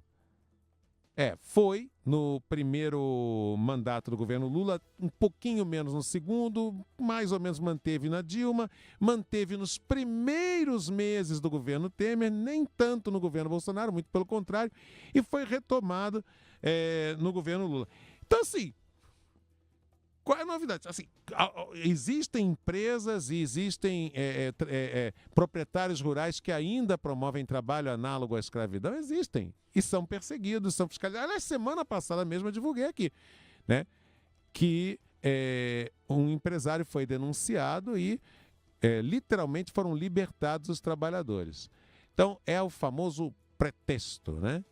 Tipo, pretexto para... É assim que a coisa tem funcionado, né? É na base do pretexto e nem sempre, como aliás disse o nosso entrevistado de ontem aqui, o economista Ademar Mineiro, da Associação Brasileira de Economistas pela Democracia, ele disse aqui que é só você ir comparando as medidas norte-americanas com o argumento usado para cada uma delas e vai ver que a coisa não tem um fio condutor, não tem uma coerência, é muito mais... de um lado, uma questão político-ideológica e de outro também, não falta gente se beneficiando de inside information, né? Sobe, agora desce a tarifa. Aí Trump always chickens out. Aí desce, aí volta. Quem tem a informação de qual será o movimento, ganha dinheiro. Aliás, não é pouco dinheiro. Muito bem, vou agora com o repórter Gabriel Brum, porque o Fundo Monetário Internacional prevê que o PIB do Brasil terá um crescimento de 2,4%. Confira com Gabriel Brum. O FMI destacou nesta quinta-feira a alta capacidade da economia brasileira de resistir a choques e se proteger dos efeitos da guerra entre Estados Unidos e Irã. O relatório do Fundo Monetário Internacional prevê um crescimento de 2,4% este ano, mas uma desaceleração em 2027 por causa da taxa de juros alta. No entanto, a implementação da reforma tributária pode recuperar o crescimento no médio prazo para 2,5%. Sobre a inflação, o FMI estima que atinja 5,6% até o final de 2026, como efeito dos preços elevados do petróleo com o conflito no Oriente Médio. Uma redução gradual para a meta de 3% aconteceria até o meio de 2028. Apesar do impacto do petróleo, o fundo afirmou que o Brasil está relativamente protegido por ser exportador do produto e ter uma grande parcela de fontes renováveis na produção de energia elétrica. Os diretores do FMI reforçaram a necessidade de sustentabilidade fiscal, contas no positivo, para facilitar a redução da inflação. Também sugeriram preservar as receitas extraordinárias do petróleo, além de flexibilizar e aumentar a eficiência das despesas, protegendo as políticas sociais. Isso é importante para reduzir a dívida pública e dar espaço a investimentos prioritários. Em outro documento, este sobre o sistema financeiro nacional, o FMI apontou avanços, mas defendeu que o Banco Central precisa urgentemente de recursos adicionais e de autonomia orçamentária para reforçar a supervisão bancária. A perda de recursos humanos reduziu a produtividade de análise e de inspeções em loco, apontou o relatório. O tema está em discussão no Congresso Nacional. A entidade ainda destacou a importância do PIX para a inclusão e concorrência bancária. Da Rádio Nacional em Brasília, Gabriel Brum. Muito obrigado. Obrigado, Gabriel Brum. Horário de Brasília, horário aqui em São Paulo, evidentemente. 4h, 35 minutos. Na My News VIP FM. Trânsito. Marginal do Tietê sentido Dutra é o caminho mais complicado hoje na capital. Tudo trava na expressa entre a chegada pelo sistema Anhanguera Bandeirantes e a ponte da Vila Guilherme. Pista local ajuda, parte do caminho bom pelo corredor paralelo Hermano Marquete, Marquês e São Vicente. Para Castelo Branco, 2 pontos ruins pela expressa, da chegada pela Dutra até a ponte Cruzeiro do Sul, a passagem pelo Sambódromo, tudo tranquilo em todas as pistas, a expressa volta a congestionar entre a ponte do Limão e a ponte Comunidade Húngara, nesse trecho central melhor para se aproximar do sistema Anhanguera Bandeirantes e Castelo. Chegou a hora de realizar o sonho dos seus móveis planejados, cozinha, quarto ou casa toda? Com a Italínia dá. Somente nesta semana aproveite a menor taxa do mercado. Todas as vozes. Todas as vozes. O seu programa de notícias e diversidades.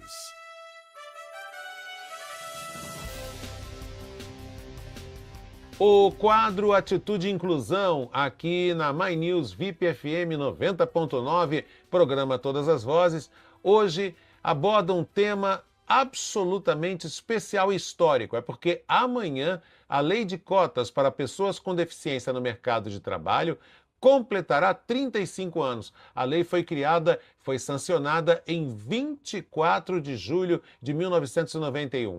Presidente da Organização Nacional de Cegos do Brasil, a ONCB, que é nossa parceira nas quintas-feiras aqui no programa Todas as Vozes, quadro Atitude e Inclusão. Beto Pereira, conte qual é a importância dessa lei.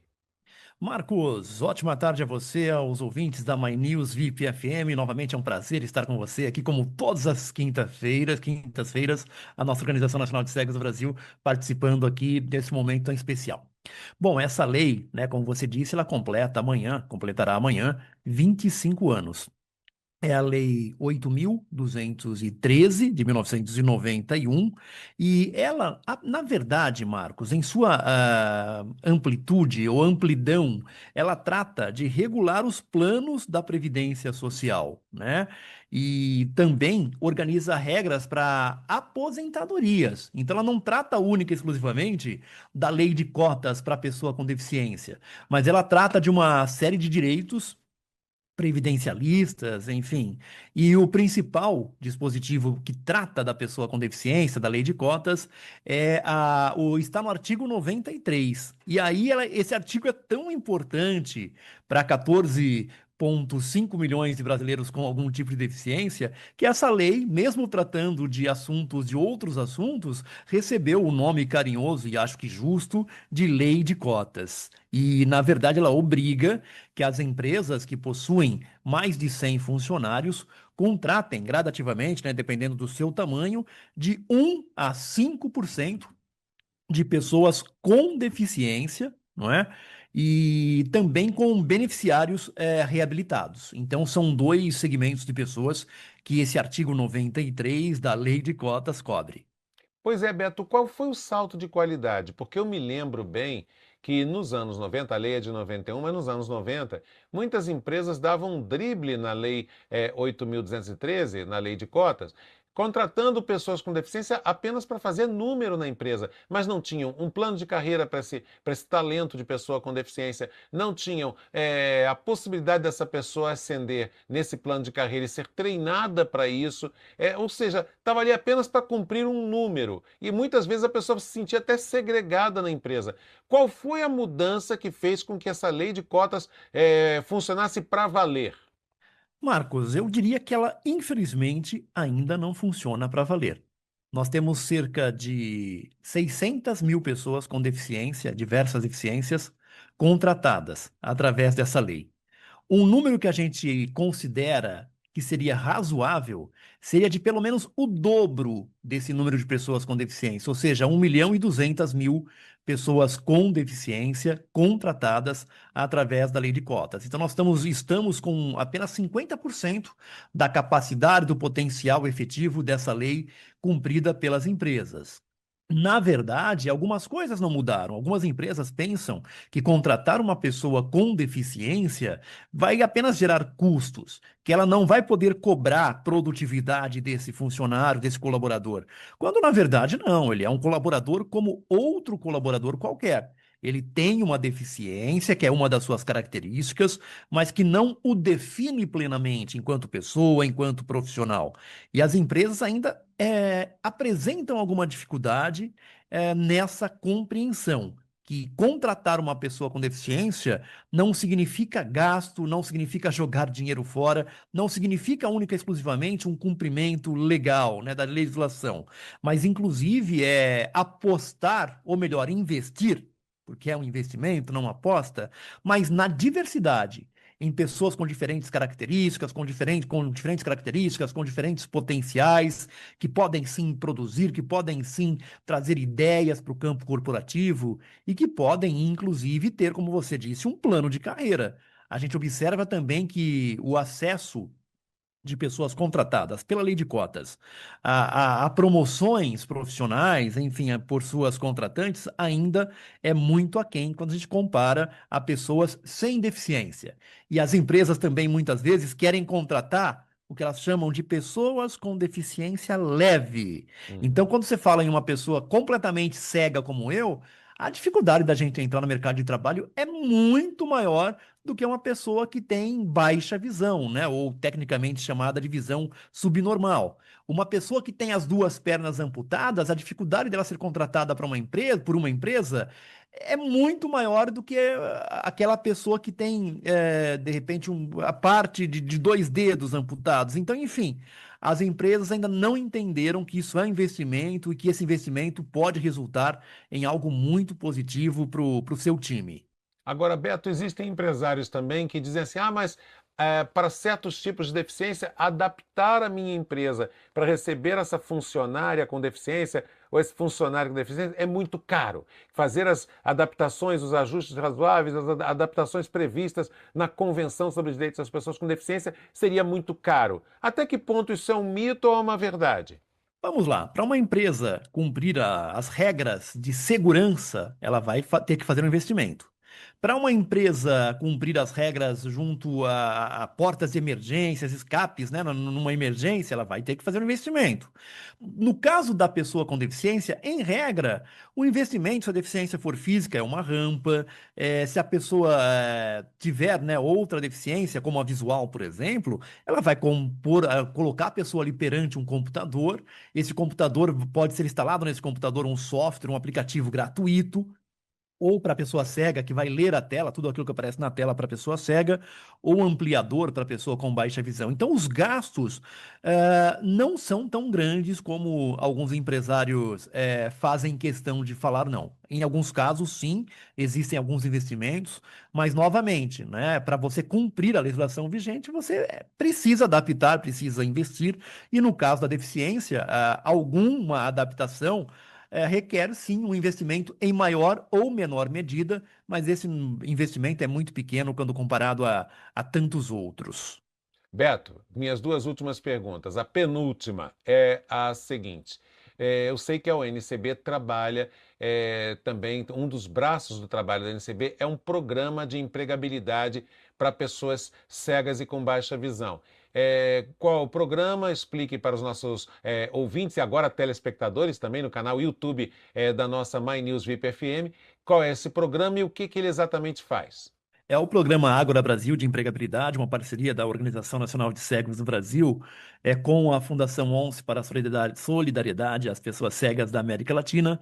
Ele atua na formação, na capacitação, ele coloca na mesma plataforma empresas que possuem vagas para as pessoas com deficiência, as organizações não governamentais, as OCIPs, que atuam na habilitação, na reabilitação, na capacitação, na formação também dessas pessoas, e as próprias pessoas com deficiência que estão atrás de uma vaga no mercado de trabalho. Então, o Ágora trabalha muito com a formação. Nós temos uma parceria com o Comitê Paralímpico Brasileiro, com a Confederação de Paradesportos para Deficientes Visuais. Então, são alguns parceiros que, juntamente com a FOAL, Fundação ONCE para a Solidariedade à América Latina, pessoas cegas da América Latina, que colocam esse programa em marcha. Agora, é importante sempre dizer, Marcos, a gente tem que pensar no acesso ao mercado de trabalho para toda pessoa, partindo que essa pessoa terá o acesso a uma boa educação, uma educação inclusiva, a capacitação, a uma formação cidadã, acesso à informação, à cultura, ao lazer, acesso ao que a gente chama de cidadania, e aí sim, de forma natural, o seu acesso, independentemente da deficiência que essa pessoa possua, ao mercado de trabalho também fica facilitado. Não dá para a gente começar a falar da colocação da pessoa com deficiência, seja ela qual for, no mercado de trabalho só pelo aspecto do acesso ao trabalho, ao emprego, ao mercado. A gente tem que pensar nisso desde ali da habilitação, da reabilitação, de como instrumentalizar, alfabetizar essa pessoa no sistema Braille se ela for cega, a pessoa com baixa visão com materiais adaptados, ampliados, e para outras deficiências a mesma coisa. Como essa pessoa vai usar a cadeira de rodas, uma muleta, uma bengala canadense. Então, o processo de habilitação e reabilitação é fundamental para que essa pessoa chegue, né, de modo... esteja mais preparada, chegue mais preparada ao mercado de trabalho, que por si só, né, é capitalista, é leonino, tem concorrência, tem exigências. Então, quanto mais essa pessoa estiver preparada, melhor será também o seu rendimento. Isso, sempre bom deixar esse recado também para as pessoas com deficiência que corram atrás também, se aperfeiçoem, porque isso é uma via de diversas mãos, né? Tem o papel do empresário, tem o papel do poder público, tem o papel das organizações e o papel das próprias pessoas com deficiência. E Beto, para fechar a entrevista, na verdade é uma brincadeira, não tenho última pergunta, eu tenho só uma informação para os ouvintes e agora também telespectadores da My News VIP FM.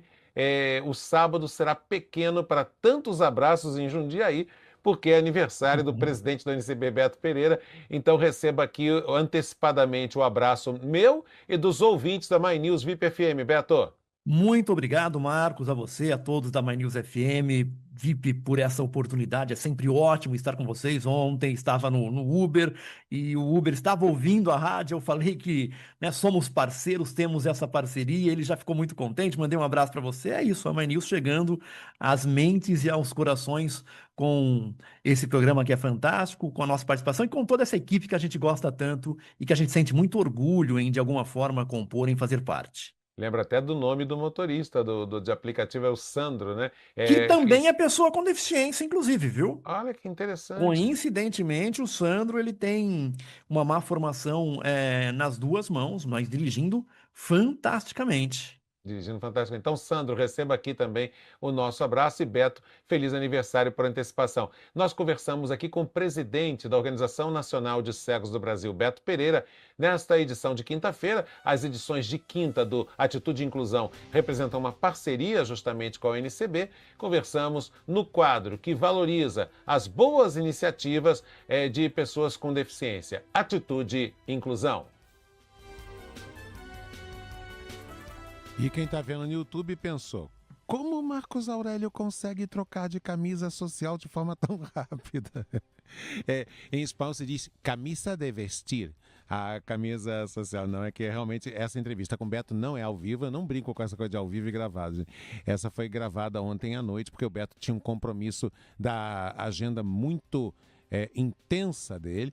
Então, você viu na imagem o Beto Pereira, presidente, você que está acompanhando pelo YouTube, o presidente da ONCB, E o locutor que vos fala com uma camisa social azul. Hoje eu estou com uma camisa social laranja, combinando com a parte em que está escrito VIP da nossa logomarca. Ó, tem notícia de agora, hein?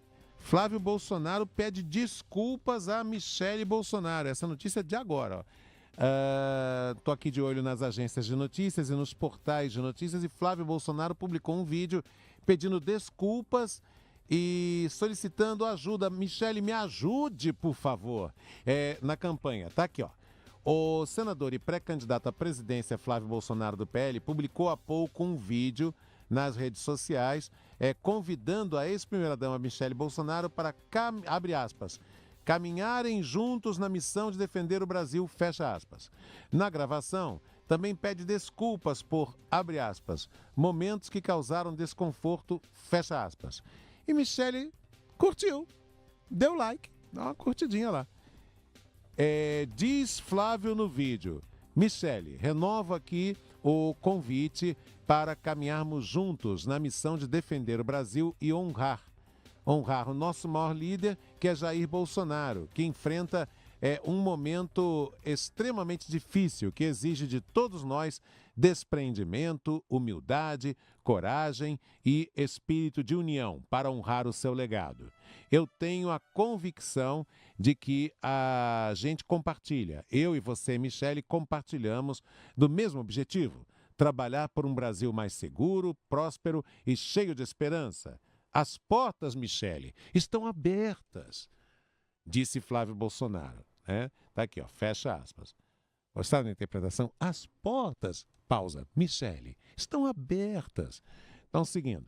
E a gravação foi publicada há poucos dias da Convenção Nacional. Porque qual o medo do Flávio? É que a Michele não vá na convenção e isso pegue mal, né? Na convenção do PL, que está marcada para este sábado em São Paulo. Flávio, que enfrenta resistência de parte dos partidos da federação que compõem essa aliança, né? Basicamente, União Brasil e o PP.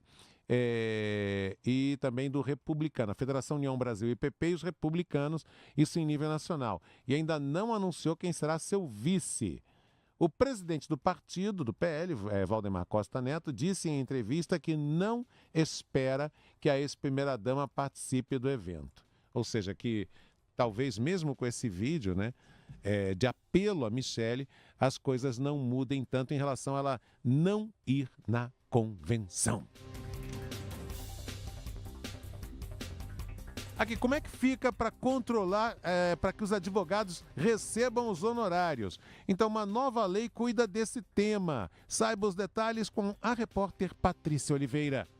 A partir de agora, todos os tipos de honorários pagos aos advogados serão classificados como verba de natureza alimentar. Sancionada pelo presidente Lula, a nova lei reconhece um entendimento já consolidado nos tribunais, ao reforçar que essa verba tem função de subsistência para os advogados. A lei altera o Estatuto da Advocacia e da OAB, equiparando os honorários a salários e pensões.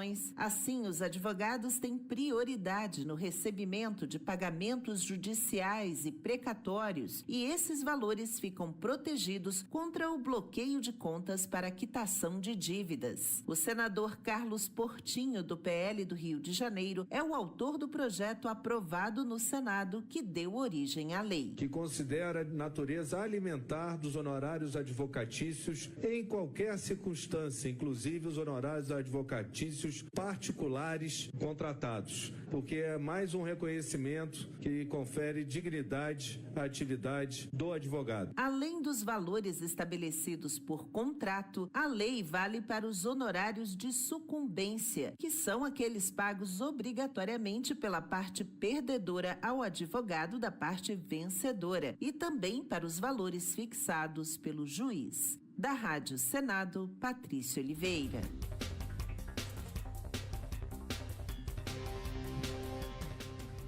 Obrigado, Patrícia. A vida e o jornalismo são dinâmicos, né?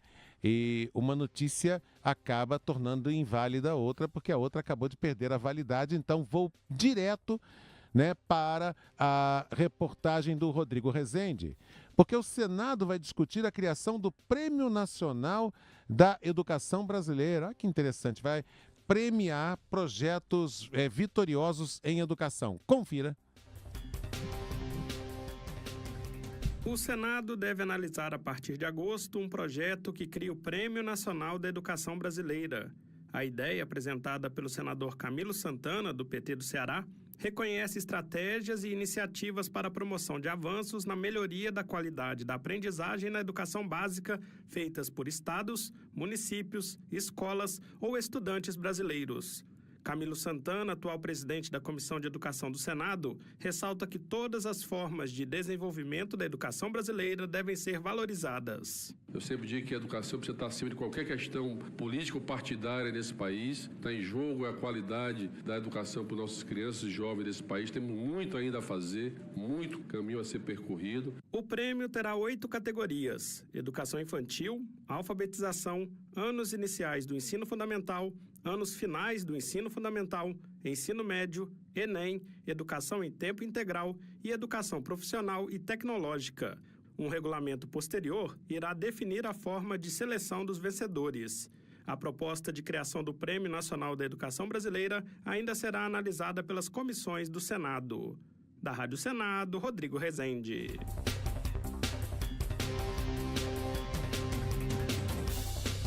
Muito bem, agradecer aqui as palavras carinhosas e generosas da ouvinte Margarida de Belo Horizonte, que me acompanhava também em outras emissoras e me mandou uma mensagem dizendo o seguinte: Marcos, muito bom te rever no YouTube. Eu já te via no YouTube nos programas da ONCB, o De Olho na Inclusão e as lives, e agora estou te acompanhando também no YouTube da My News VIP FM. Então, gente, agora existe o canal YouTube, que é onde também vocês encontram os conteúdos da equipe de esportes da My News VIP FM 90.9.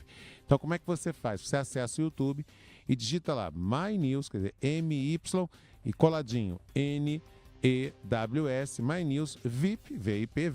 Aliás, para nós, você ouvinte, você amiga, você amigo, você é VIP. Você é VIP, você é VIP FM, My News VIP FM. Então você acessa My News VIP FM 90,9, tá? Que aí abre o canal YouTube que está com os nossos conteúdos do Todas as Vozes e com os conteúdos também da nossa equipe de esportes. Tá bom, gente? Então esse é o esquema, esse é o modelo para você acompanhar o Todas as Vozes diariamente, agora também pelo YouTube. E aqui na rádio, nos 90.9. Margarida, muito obrigado pelo carinho, muito obrigado pelas generosas palavras. Agradecer também ao Fabrício, que nos acompanha em Santana, aqui na zona norte da capital. Fabrício, eu mesmo, sou eu mesmo, tá? Eles, é isso mesmo, é o Marcos Aurélio que eu ouvia na CBN, exatamente, que apresentava o CBN Total junto com a Maria Lídia. Lembra da Maria Lídia? Então era Maria Lídia e eu. A Maria Lídia para São Paulo e Campinas e eu para todas as demais emissoras da rede. Aí quando tinha um entrevistado muito importante, a gente juntava a rede e fazia o chamado CBN Total Rede, tá? E agora é aqui. Agora a minha camisa é essa é a camisa que eu visto, My News VIP FM 90,9. Vai divulgando, Fabrício, vai divulgando, Margarida, vai divulgando. Que olha, agora o Marcos Aurélio está lá na My News VIP FM 90,9, das 3 às 5 da tarde, de segunda a sexta. E assim termina o nosso Todas as Vozes de hoje, Todas as Vozes, que é o seu programa de notícias e diversidades. A mesa de áudio está a cargo de Sintam Som, Wagner Campos. Na produção no estúdio, Henrico Bezerra, que também me ajuda com a pré-produção, e Bianca Webster. A direção técnica, a direção de operações de César Fernandes. A direção do canal My News com a jornalista Mara Luque. A direção da VIP FM com Paulo Borges e João Elias. Você fica em ótima companhia. Está chegando a Grande Verdade com a apresentação de Aldrin Mazei. Ele apresenta a Grande Verdade para você e você continua sendo a ouvinte mais bem informada e o ouvinte mais bem informado também do Rádio do Brasil. Agora também no YouTube. Para você, uma excelente tarde. Amanhã, às 3 da tarde, nós voltamos fazendo aquilo que eu chamo de chacoalhando as cabecinhas dos que estavam conformados e injetando ânimo na cidadania de todo mundo. Boa tarde.